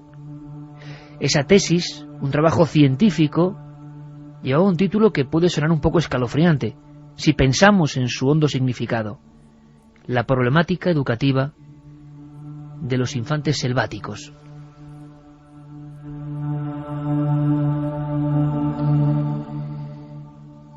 Gabriel, buenas noches, amigo. Hola, buenas noches. Gracias por acogerme. Gracias por estar con nosotros desde la cadena SER en Mallorca, con un sonido perfecto. Gabriel, tengo en las manos tu libro, He jugado con lobos. Estoy francamente impresionado. Esa contraportada, ese texto, es la propia historia. Seguramente lo has elegido porque condensa perfectamente una historia que yo creo que ni la mejor película puede imaginar, ¿no? Una historia, hay que dejarlo claro, real, yo no sé si de abandono y de niño salvaje como imaginamos, como tenemos en la mente casi del Libro de la Selva. Este fragmento está elegido para poder crear el impacto que creo que el libro debe crear, ¿no? Se lee este fragmento, se lee la síntesis, el compendio del libro. Gabriel, tú cuando ves por vez primera a Marcos, ¿de qué fecha estamos hablando? Hace ya mucho tiempo. Yo le conocí en Mallorca, había venido aquí para trabajar en hostelería, y yo le conocí por casualidad, como ocurre en la mayoría de cosas buenas, ¿no? Hermosas de la vida. Un día un amigo mío me llamó, me dijo que tenía un chico que estaba trabajando en su casa y que contaba una historia increíble y que sería bonito que yo fuera a su casa, que escuchara aquella historia y que escribiera algo sobre él, sobre esta historia. Fui, me encontré con Marcos. Le vi allí, en aquella casa, en una casa del barrio antiguo de Palma. El señor aquel, que era amigo mío, era ya muy mayor, estaba enfermo. En aquel momento Marcos no tenía trabajo. Unos vecinos le habían ofrecido a aquel señor los servicios de Marcos porque no tenía trabajo y así era una forma de trabajar. Y aquel hombre, que no tenía nadie, se quedó con él para que le ayudara a levantarse en la cama, para que le hiciera 4 cosas, y le contó su historia. Entonces aquel hombre me llamó, me dijo, ven, que es una historia increíble y que van a escribir una novela, me dijo así, van a escribir una novela. Si yo estuviera bien y fuera joven, me dijo, yo la escribiría. Yo fui a aquella casa y me encontré a Marcos y empecé a grabar. Me contó la historia, puse un magnetófono allí, en la mesa, y empezó a contar la historia. Yo en principio no sabía qué haría con aquello. Marcos me decía, yo quisiera que esta historia se supiera. Yo lo único que quiero es que se sepa, porque cuando la cuento, cuando explico todo lo que me ocurrió, nadie me cree. Y él, desde su ingenuidad, desde su inocencia, me decía, si alguien ve escrito en algún sitio todo eso, lo va a creer. Gabriel, gracias por estar con nosotros. Vamos a disfrutar contigo de una historia con tantas perspectivas. Te agradezco mucho habernos legado esta investigación e incluso cientos de miles de amigos que ahora te escuchan van a poder preguntarte cosas. Y con este agradecimiento, amigos de Milenio, comprendéis la potencia tremenda. Quizá, quién sabe, vamos también a indagar en nuestra propia historia, la historia de el último niño selvático, niño salvaje español.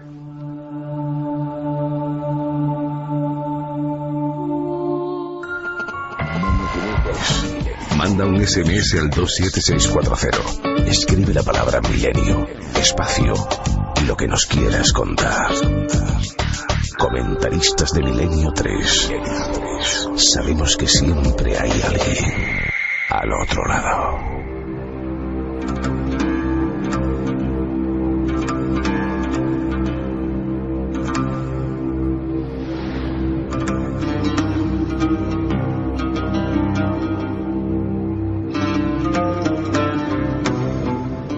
Y 18 minutos. Nuestro compañero Jerey Martínez nos pone una sintonía de fondo que se llama el Pacto de los Lobos.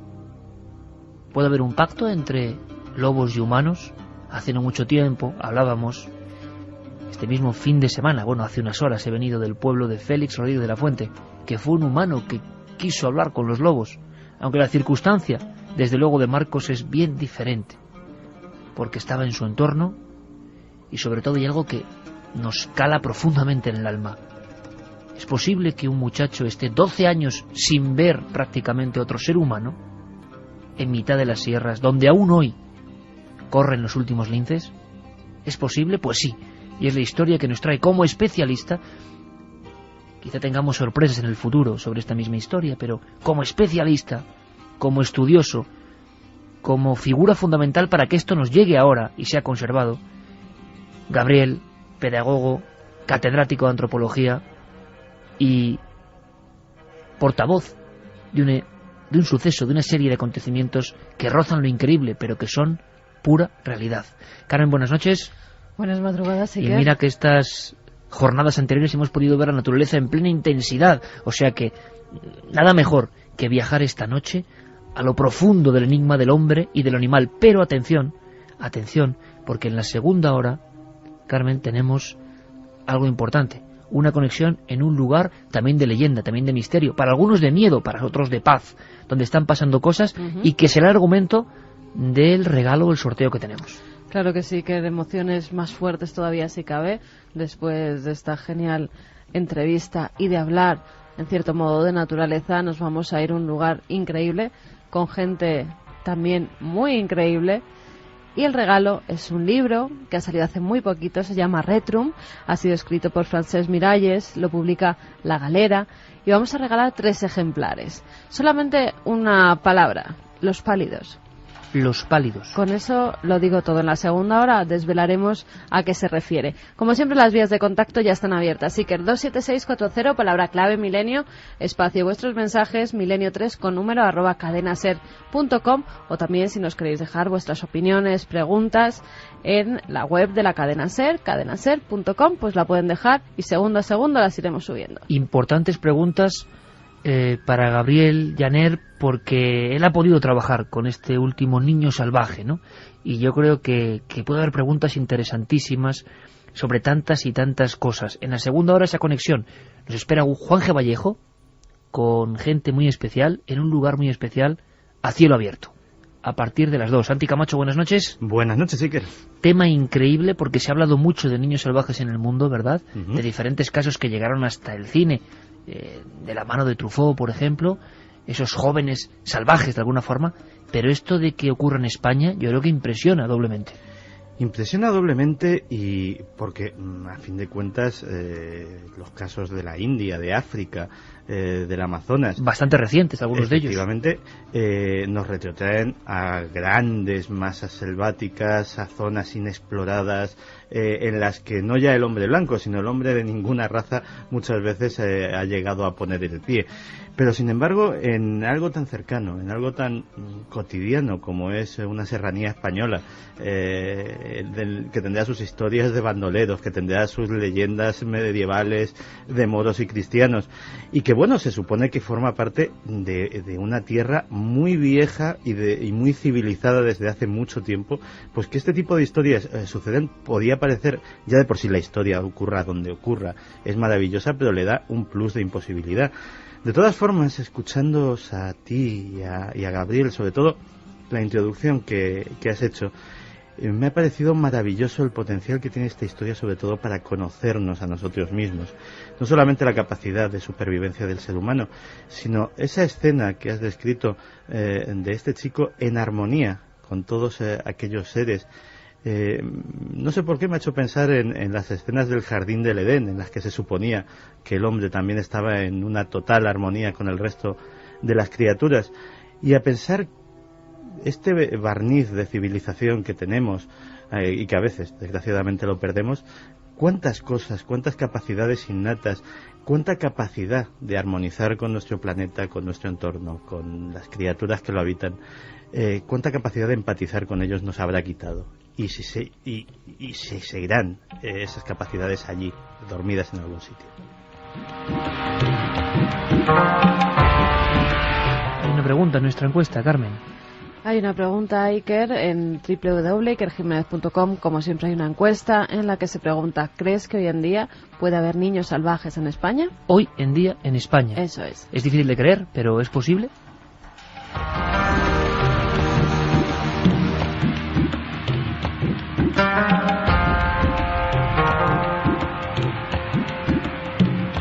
Uno y 23. Gabriel, 12 años perdido. Desde 1953 aproximadamente a 1965. ¿Cómo empieza la historia de lo que tú llamaste el caso Marcos? Sí, pues empieza un día en que, bueno, el padre, la madrastra, Marcos, han ido a vivir en un bosque de Cardeña, en Sierra Morena, y allí están haciendo carbón de encina, de madroño, en fin, de maderas del bosque, porque es una época, pensemos que es en plena posguerra, el hambre, la miseria, tantas cosas. Hacen carbón, venden este carbón a las ciudades próximas, y se dedican a eso, ¿no? Un día va un señor, un terrateniente, a la cabaña del carbonero, habla con él, discuten algo, le da un dinero y se lleva al niño. El niño sube al caballo, se lo lleva al cortijo, le dan de comer, y durante toda la noche van de camino hacia el valle. Así empieza. Esto es cierto, es auténtico, así sucedió. Tiene 7 años, Marcos, en ese momento. Tiene escasos 7 años. ¿Y él no sabe dónde va? No, él no sabe dónde va en absoluto. Pero sí intuye que se libera de algo duro, de algo problemático, difícil. La vida con sus padres no era una vida placentera, ni mucho menos. Era una vida difícil. Todos los días le obligaban a recoger bellotas, un saco de bellotas para unos cerdos que tenían allí. Le agredían, parece que le daban palizas. El recuerdo que él tuvo después de aquel entorno y de aquella realidad fue para olvidarse, para no pensar más. Marcos, cuando estuvo ya en el valle, en pleno bosque, en plena fuera ya del mundo social, nunca pensó en volver, nunca. ¿Fue feliz Gabriel, Marcos, en esos 12 años, solo en el valle? Yo creo que a ratos fue feliz, como todo el mundo en cualquier sitio, ¿no? Yo creo que fue feliz a ratos, y sobre todo en aquellos momentos en que él creyó, estuvo convencido de que él formaba parte de una colectividad, de un mundo, de una comunidad animal. Él llegó a creer que los animales, que los lobos, los ciervos, la zorra que tenía allí cerca, la serpiente, las águilas, todos esos animales formaban parte de su familia, de su grupo. Él sabía que era diferente, él nunca pensó que él fuera como uno de ellos, sino que era diferente, sobre todo porque pensaba que tenía unas manos, y esto de las manos es algo en que él insistió mucho, pero que en algunas cosas él era superior a aquellos animales, pero en otras no. Esto lo tenía claro también, y yo creo que en algunos momentos fue feliz, sobre todo porque nunca pensó en volver. Nunca pensó en volver. Nunca. Yo creo, Gabriel, que estamos escuchando en tu voz profunda además, y que está calando a mucha gente, me imagino, una de las crónicas más asombrosas, ¿no?, y más impresionantes, porque la gente está muy sensibilizada, y tú seguro que lo sabes muy bien como antropólogo, catedrático de antropología, por ejemplo, con fenómenos como el de Avatar, o ese retorno a una especie de paraíso perdido, yo no sé si mitificado o no, de interconexión con la naturaleza, como si el hombre en un momento dado de la historia pierde ese chip, ese enchufe que nos conecta con la madre tierra, y ahora películas, como la más vista de todos los tiempos, de repente nos recuerdan algo. Bueno, pues ese algo, entre comillas, entre el año 1953 y 1965, ese formar parte de esa Gaia o de esa madre tierra, parece que se encarnaba en este muchacho, que por cierto le ponen, Gabriel, a cuidar, parece que de fondo hay, bueno, le habían dejado como pastor aislado, como si fuese algo común en la época, familias con pocos recursos, comprar, entre comillas, al niño, dejarlo como cuidando unas ovejas, pero eso al final se convierte en una soledad absoluta. ¿Por qué, Gabriel? Sí, eso se convierte en una soledad porque él, primero porque él no intenta buscar otra cosa, él vive con los animales, él cree que estos animales le acompañan, y de tanto en cuanto, en momentos muy espaciados, acuden los propietarios del rebaño de cabras a buscar el producto de las cabras, los cabritos, ¿no? Van allí, tienen muy poco contacto con él, a veces incluso ni le hablan, otras veces le dicen que sí, que se llevan los cabritos, que se los devolverán y se van, pero él, lo importante, lo más fascinante de la historia, es que él organiza su vida en función de aquel medio, de aquel entorno. Lo más fascinante es que él lucha y sobrevive y se sobrepone porque es inteligente, se sobrepone a la adversidad y la domina, la controla, porque es una adversidad, ¿no?, ese abandono. Y sobre todo, Gabriel, lo que mucha gente le está preguntando ahora mismo, en el 27640, palabra clave de milenio, o a través de la web de la cadena SER, es cómo es posible que en la España de los años 60, ya bastante mapeada, vamos a decirlo así, ya bastante recorrida por el asfalto, con patrullas de la Guardia Civil, con cazadores, ¿qué pasaba? Ese niño se escondía, pero eso quizá, si quieres, lo hablamos luego, porque hay una escena que tú cuentas en tu He jugado con lobos, que recomendamos, porque es, vamos a decirlo así, una novelización que tú has hecho, pero sobre un estudio que fue origen de tu tesis doctoral y sobre casos absolutamente reales, ¿no? Sí. Gabriel, hay una escena que a mí me ha dejado muy impresionado. Él utiliza esa especie, para los urbanitas como yo, ¿no?, una especie como de hongos que salen de la corteza de los alcornoques para cortarlos, y llenarlos como vasos, donde rellena, ordeña esos cabritos, y hay una escena en la que, no sé si él te la contó, aparece una serpiente, que es un animal que aterra a la inmensa mayoría de los humanos, que acabará siendo su amiga. Cuéntanos eso, por favor. Sí, bueno, él hace unos platos de corcho, donde hay una especie de bulto en el tronco del corcho. Él corta estos bultos y se convierte aquello en un plato de corcho, ordeña las cabras, bebe leche y da de beber leche a una serpiente. La serpiente acude una y otra vez a beber leche. Yo creo que los psicólogos conductistas podrían sacar mucho provecho de este tema, ¿no? Menuda escena. El refuerzo del niño que le da leche a la serpiente, ¿no? Y que la serpiente sigue acudiendo y que él piensa, esta es mi amiga. A veces mucha gente me ha preguntado cuando he contado la historia de Marcos, porque ahora ha salido este libro, pero antes he contado esta historia muchas veces, la he contado en clase y se publicó mi tesis también hace muchos años, y se publicó también en inglés también hace mucho tiempo, en el año 80. Pero mucha gente me ha preguntado siempre, ¿pero esto es verdad? ¿De verdad que ocurrió esto? ¿De verdad que todo lo que cuenta sucedió de verdad? Y yo les cuento, porque a mí me ha costado mucho llegar a esta conclusión. Una cosa es lo que Marcos vivía y la otra es lo que Marcos creía que vivía. Como todos nosotros, ¿no? Y lo entendemos en ese ambiente, además. Como lo que él interpretaba, que en el fondo era la visión que tenía de las cosas. Claro. ¿No? Yo pienso que esta aplicación de la imaginación a la realidad, él vio a la serpiente iba a tomar leche, pero él decía, esta serpiente es mi amiga, me protege. Le protege, Gabriel, hasta el punto de que hay momentos en que Marcos cree que le indica, por ejemplo, qué hierbas tiene que tomar para curarse de algo que le ha sentado mal, por ejemplo. Sí. Él piensa que la serpiente le favorece, le da su saber. Esto es también, le ofrece su saber. O sea, él cree que los animales del bosque, no solamente la serpiente, le contribuyen con él a superar las dificultades, los obstáculos con que se encuentra en aquel valle.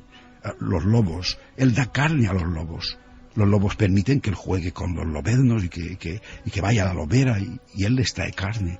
Y los lobos son sus amigos. Él otra vez interpreta esto. Yo creo que lo más fascinante es que es capaz de aplicar la imaginación a la realidad. A una realidad, además, que creo que es absolutamente única en ese momento, ¿no? En ese entorno, porque él vive él vuelve a ser un hombre del Paleolítico, él vive en una caverna, y podías describirnos, Gabriel, que es que lo estamos viendo contigo ahora mismo, cómo era el hogar de Marcos, el último niño salvaje en esa gruta en Sierra Morena. ¿Qué era su cotidianidad? ¿Qué elementos tenía? Tenía muy pocos elementos, muy pocos. Tenía una cueva que ya había encontrado preparada para él, porque él fue a sustituir otro cabrero ya mucho mayor, muy mayor, que ya era inservible, y se lo llevaron, desapareció inesperadamente. Fue su introductor al medio, o sea, fue como si tuviera un preceptor, ¿no? Hay que decirlo así. Tuvo un maestro que un día se esfumó, ¿no? De alguna forma. Tuvo un maestro que le enseñó a sobrevivir allí, a ordeñar las cabras, a coger frutos del campo, del bosque, a beber el agua del riachuelo, a coger un conejo, una perdiz. Le enseñó varias cosas y desapareció. Nunca pude saber, y nadie ha podido saber, el tiempo en que estuvieron juntos, ¿no? El tiempo en que Marcos y aquel cabrero convivieron en la cueva aquella.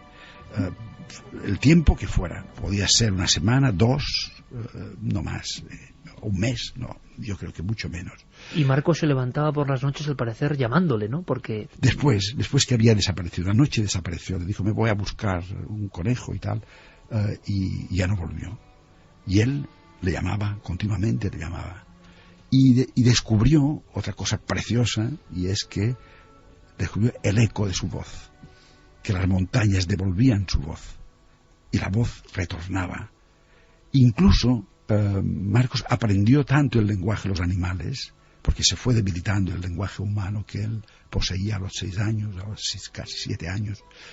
Este lenguaje, que ya tenía una estructura, fue desapareciendo, fue debilitándose, y apareció otro lenguaje, porque es la época en que un niño normalmente necesita comunicarse con otros. Ahora ha aprendido a hablar, pero sabe hablar, pero necesita a otras personas, a otros niños, para comunicarles que habla y que piensa y que siente cosas. Claro, y no hay ningún humano y entonces, en su entorno, ¿no? Marcos se encuentra que no hay nadie al que poder hablar y contar las cosas que él piensa. Y entonces, al no haber ningún humano y haber animales, entonces él decide imitar el lenguaje, aprender el lenguaje de los animales. Y entonces aúlla como los lobos. Él llega a aullar como los lobos. Hay una primera escena en la cueva, al parecer él duerme con los cachorros de lobo y se encuentra con la madre. ¿Cómo es ese encuentro, Gabriel? Con la madre loba. Sí, bueno, ese encuentro es para Marcos bonito, hermoso.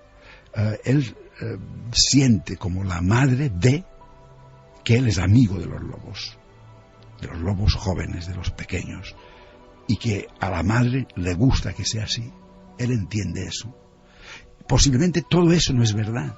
Precisamente, yo creo que es la imaginación de Marcos que se está aplicando continuamente para sobrevivir. Porque es un niño. Porque es un niño, claro. Y porque tiene necesidad de hablar. Incluso llega un momento en que ya un poco más, pasados algunos años, él ha aprendido el bramido del ciervo, y brama como los ciervos, imita al ciervo macho cuando está en celo, y y ocurre que el ciervo macho se confunde, le toma por otro macho que compite con él, y entonces se enfada el ciervo, y él a esto le divierte muchísimo. Él se ríe, y se ríe estrepitosamente de ver que ha confundido al macho de los ciervos, y que su bramido ha sido tan potente como el del ciervo. Y con los lobos que podían ser su enemigo, ¿no? En aquel momento hay que imaginar esto que nos ponía Geray, ¿no? Los lobos en la Sierra Morena a final de los años 50. Llega a tener enfrentamientos, llega a tener ese pacto de los lobos del que hablábamos, Gabriel. ¿Cómo es su relación con los lobos? Su relación es buena, siempre, en todo momento, en todo momento. En algún momento él explicaba que había habido un lobo, pero que no era del grupo suyo, que había venido de otro lugar, que no era de los suyos, y que se marchó otra vez, pero que con los lobos de la lobera que él controlaba, con la que él tenía relación, con estos fue una relación espléndida. Yo he leído, porque se ha discutido mucho si los lobos pueden llegar a tener relación con seres humanos, relaciones de afecto o de lo que sea, ¿no? Y esto se ha discutido muchísimo, y hay quien dice que es imposible y qué tal. Yo he leído recientemente un libro escrito por un estudioso del cerebro humano y a la vez del cerebro animal, y dice que los lobos, sobre todo las lobas, son capaces de sentir, de tener sentimientos de afecto y incluso de adopción hacia las crías humanas. Bueno, tenemos el caso que todo el mundo estaría imaginando ahora de Rómulo y Remo, ¿no? Sí, la leyenda. Claro, es curioso esto. Yo a veces lo cuento en clase, porque Rómulo y Remo fundan Roma. Es una leyenda de fundación. ¿Y qué quiere decir esto? Los nobles romanos posteriores, la aristocracia romana, tuvo necesidad de explicar que su origen estaba en el cuidado de una loba a sus fundadores. Esto es impresionante. Una loba que cuida a dos niños que después fundarán, o uno de ellos va a fundar la gran ciudad del mundo conocido. Esto es extraordinario. ¿Por qué esto sucede así? Yo creo, mi explicación es porque había esta relación, esta necesidad de relacionarse con la naturaleza. Es decir, nosotros venimos de la naturaleza. Nosotros existimos porque una loba dio de mamar a nuestro fundador.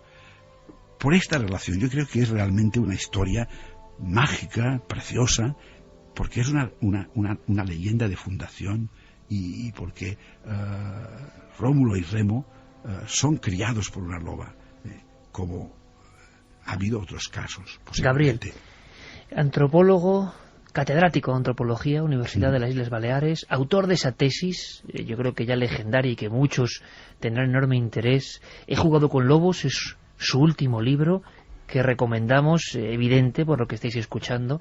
Pero vamos a hacer una cosa, Gabriel. Primero vamos a saber, en un rápido planeo, qué opinan nuestros oyentes. Repetimos las vías de contacto, y quiero pues poner por lo menos dos ejemplos por lo menos se publicaron así, 1960 y 1980, para comprender quizá que el caso de este muchacho, el caso Marcos, no fue el único. Carmen, datos. Pues vamos con los mensajes que nos llegan de nuestros oyentes a las vías de contacto. Qué bonita y dura vida según cómo se mire, pero esa conectividad con la naturaleza es para admirar. Ahora solo nos guiamos por lo material. Un saludo y gracias por todo el programa. Qué bonito. Rafa preguntaba de qué forma se comunicaba con los animales. Sí, se comunicaba a través del lenguaje y a través de otros medios, que era la comida, el agua, la leche. Todo intercambiaba elementos con ellos, sí, ¿no? Sí. Jaime desde Sevilla nos dice que entre el niño salvaje y el saetón, en Sierra Morena, este es un lugar mágico. La leyenda de ese reptil mítico, ¿no? Con la marginalidad y el desprecio de muchos a la infancia, hay muchos niños desatendidos que están sin civilizar. Saber hablar no significa no ser salvaje, nos decía Aurora. Gabriel, tú has trabajado mucho con niños en ambientes no tan excepcionales como el caso Marcos, me imagino, pero niños también con sus problemas. Aunque sea brevemente, tú, en la pregunta que hemos trasladado hoy a la encuesta y que quiero saber cómo van los porcentajes, qué piensa la gente, ¿es irrepetible un caso de este tipo en España hoy o puede haber cosas que se le aproximen? No, la marginación social del niño es incluso frecuente. Es decir, marginar un niño del contacto con la sociedad y que esta marginación sea más potente o más fuerte o menos, puede suceder, ¿no? De hecho, continuamente salen casos, continuamente, en España. Yo he leído algunos casos recientemente, claro, lo he leído en revistas de divulgación y tal, después ya no he seguido preocupándome del tema, pero un niño que ha pasado 15 años, 20 años, totalmente solo en una habitación, encerrado, escondido, porque alguien estaba interesado en que aquel niño no apareciera, porque estaba alguien interesado para que aquel niño nadie supiera de él. Ahondemos un poco más, Gabriel, porque hay datos. Año 1960 hubo un caso en Asneves, en Pontevedra, y en el año 80 el que se llamó Niño Mono de la Jonquera. ¿Qué sabemos? Sabemos que en 1960 la Guardia Civil, de nuevo, es quien se encuentra con un niño que tenía todos los ademanes de una cabra. Es más, estaba atado a un poste en medio de un rebaño de cabras. Lo recogen, lo llevan al Hospital Provincial de Pontevedra y allí es atendido por un doctor, Vázquez, por el doctor Vázquez, que es profesor de psicología en el Monasterio Mercedario de Pollo. Además, él se ocupa enseguida de él. Lleva a este joven, que calcula que tiene unos 15 años, al convento de Pollo. Allí lo cuidan, se dan cuenta de que no sabe hablar, de que únicamente bala como una cabra, también hace como ruidos de cerdo. Al parecer ha estado en contacto con esos dos animales únicamente porque estaba atado a un poste, y sus padres, que eran pues campesinos, portugués el padre y gallega la madre, iban todos los días al salir de trabajar, pero... Y ataban al niño. Le dejaban atado prácticamente todo el día hasta que llegaban por la noche y apenas pues le daban un trozo de pan para que comiera. El niño andaba a gatas, como suele ocurrir con los niños que han estado mucho tiempo pues en lugares como pesebres, que han encontrado en algunos, en cuevas que también han encontrado atados, no solo en España, en otros lugares del mundo. Nuestro compañero Además, Paco Pérez Caballero dio buena cuenta del hombre mono de Galicia. Comía del suelo, él no conocía los platos, ni los tenedores, ni los cubiertos, y además pues hacía sus necesidades donde buenamente podía cuando le venían las ganas. Y en caso 1980, eso es un caso muy raro porque se da justo en la frontera catalano-española con Francia, justo en la frontera. Encuentran a un niño que tiene como unos 13 años y lo encuentran muy asustado, subido a un árbol como si fuera un auténtico mono, y cuando se acercan las personas, cuando se acercan los hombres, empieza a emitir sonidos como si se tratara de un mono. Lo que no sabemos es cuándo había estado en contacto con monos, porque en esa zona todo el mundo sabe que no hay. Es un caso, yo no sé, Gabriel, si tú en plenos años 70, en el 78, expones la tesis, te has encontrado con otros episodios o has podido aproximarte al estudio de casos parecidos al de Marcos, o si estos casos que hemos comentado, este posterior incluso de la Jonquera, al final se acaban disolviendo y se sabe poco de la matriz de la historia. Generalmente se hace todo lo posible para que no se sepa, para que no se sepan. Incluso ocurría con Marcos. Cuando yo tuve recogida su historia y grabada, y muchas horas de grabación, y yo transcribí esta historia también con una fidelidad absoluta al documento oral que yo tenía allí grabado. Entonces venía otra etapa en mi trabajo y era verificar las cosas que él me había dicho. Yo tenía que ir a Sierra Morena y tenía que recorrer los pueblos. Yo hablé con uno, con mucha gente. Hubo quien fue muy franco y muy claro y me habló de cómo le habían visto, le habían conocido los primeros meses en que había vuelto o había reingresado en la sociedad. Pero otras gentes hacían todo lo posible para no decirme, para esconder el problema. Esto no hay que hablar de esto, incluso el cura. Para que siguiese el secreto de alguna forma, ¿no? Sí. O sea que la comunidad era consciente de que había un niño perdido en la sierra. La comunidad era consciente, no, cuando lo vieron encontrado, la comunidad era consciente de que aquello era una estafa increíble, de que era un bofetón horrible y que había que esconderlo y silenciarlo. ¿Cómo iba vestido? Vamos a hablar del momento en que tiene que volver, es capturado, se podría hablar de la captura de Marcos. Sí. ¿Cómo era su aspecto, Gabriel? Generalmente, su aspecto era, él vestía con una piel que se ataba con hierbas a la cintura y nada más, ¿no? Con frecuencia llevaba unas alpargatas que él mismo se hacía con 2 trozos de corcho. Cogía 2 trozos de corcho y con la viva imagen de un hombre del Paleolítico. Totalmente se vio una imagen, sí, de un hombre primitivísimo, ¿no? Esto lo descubrió un guardabosques que con una trompa de estas de mirar hasta muy lejos, ¿no? Con esta trompa vio un ser extraño que pululaba por aquel valle.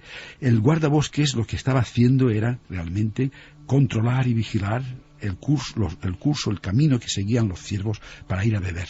Allí nacía un riachuelo muy, muy cercano y los ciervos iban a beber allí. Incluso Marcos en alguna ocasión mató a algún ciervo joven para alimentarse y para dar comida a los lobos también. Entonces el guardabosques descubre este ser extraño y lo observa y lo ve, lo mira bien, asombrado naturalmente, desde muy lejos, y va y avisa a la Guardia Civil. Y la Guardia Civil va un día en caballos, ¿no? Y le cogen, lo cazan prácticamente. Pero esto de la caza es algo que ha ocurrido en muchos otros casos. Por ejemplo, el niño de Naveirón, que es el caso aquel que estudió Itard y que fue llevado al cine por Truffaut, es el pequeño salvaje Truffaut. Truffaut precisamente hace todo lo posible en su película para subrayar este momento de la caza. El niño, porque esto es muy importante, porque el niño es cazado de forma violenta, escogido de una forma violenta, es arrancado de la naturaleza de una forma violenta, y esto es fatal porque su reingreso a la sociedad empieza en este momento. O sea que el reingreso a la vida social estará siempre marcado por esa entrada violenta que ha significado la caza. Entrada, Gabriel, en shock, porque incluso creo que hay disparos y él creo que llama a los lobos. Él aúlla como los lobos para que vengan en su ayuda cuando la Guardia Civil está capturándole en el año 1965. Sí. Aúlla como los lobos, incluso él muerde la manga de una guerrera de uno de los guardias y se la arranca con los dientes. O sea, le estropea la manga, la arranca, y es entonces cuando le atan, ¿no?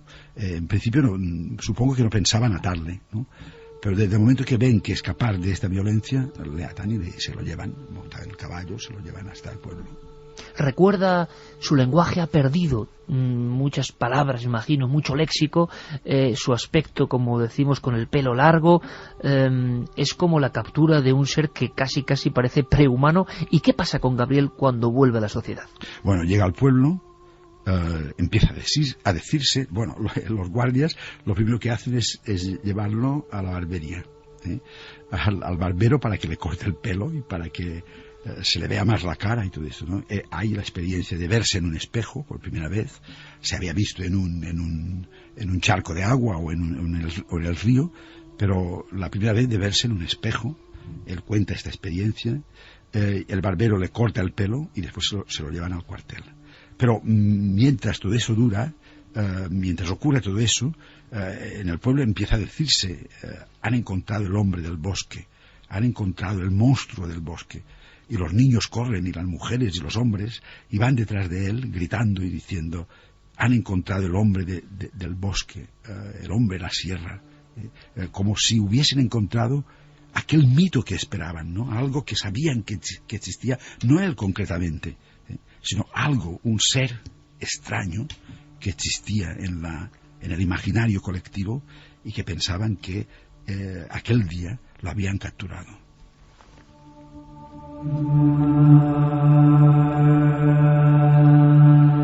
En el año de 1965, antes de ayer, la eterna historia del hombre salvaje que recorre toda Europa, del hombre del bosque, se había encarnado en un niño abandonado, vendido por su propio padre para cuidar unas cabras en lo más alto de las serranías.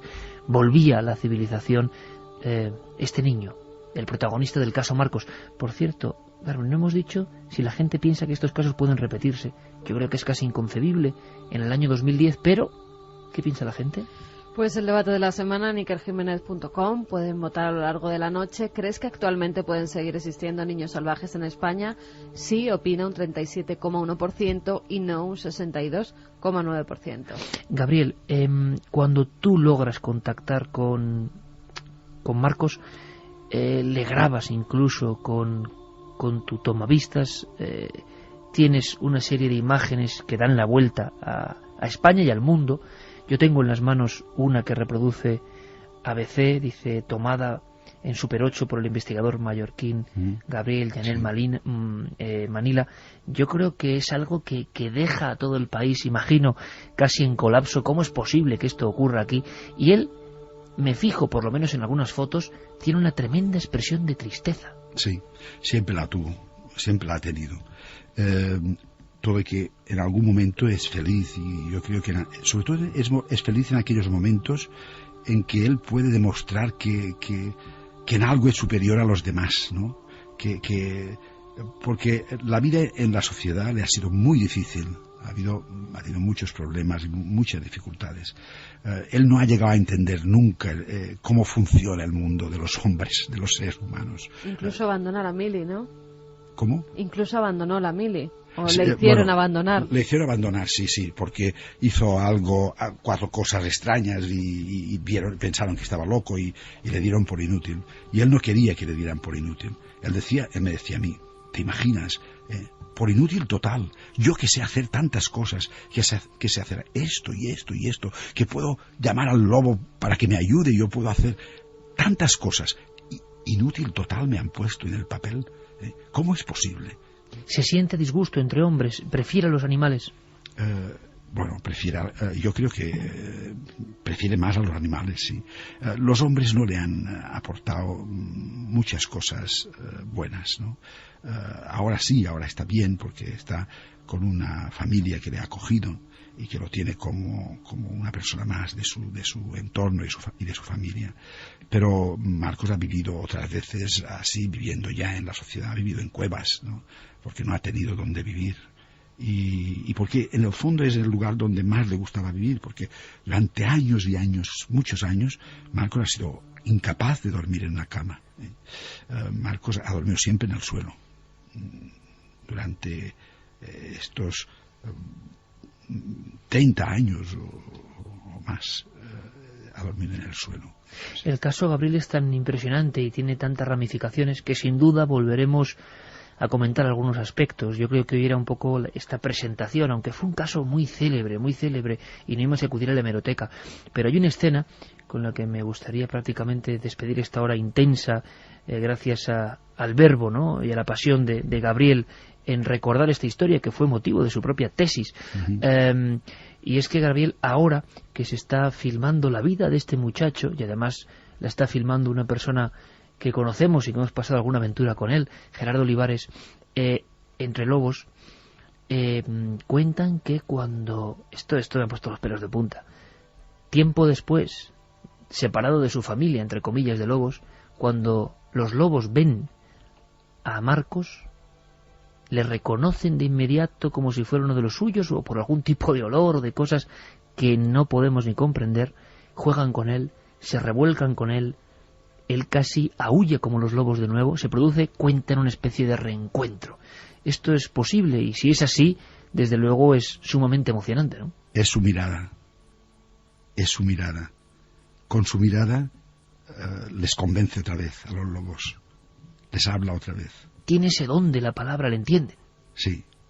Ese don a través de la mirada. Gabriel Llaner Manila, ha sido un auténtico placer. Volveremos a escucharnos y a vernos muy pronto. Muy bien. Una auténtica lección de antropología. Gracias por recuperar esta historia. Queríamos simplemente esta noche darla a conocer, un primer paso, unas primeras diapositivas. Gracias por tu trabajo, gracias por la pasión con la que lo transmites. Es parte de una historia triste, pero absolutamente maravillosa, por otro lado. Gabriel, gracias, y gracias a los compañeros de la cadena SER en Mallorca. Un abrazo muy fuerte, hasta pronto. Un abrazo, gracias, gracias de verdad.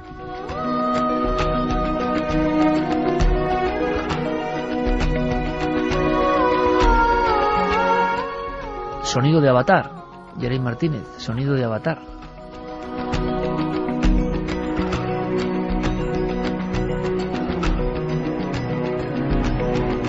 Un sonido que, así es nuestro mago del sonido aquí en la nave, claro, que nos habla de esa conexión impresionante entre hombre y naturaleza.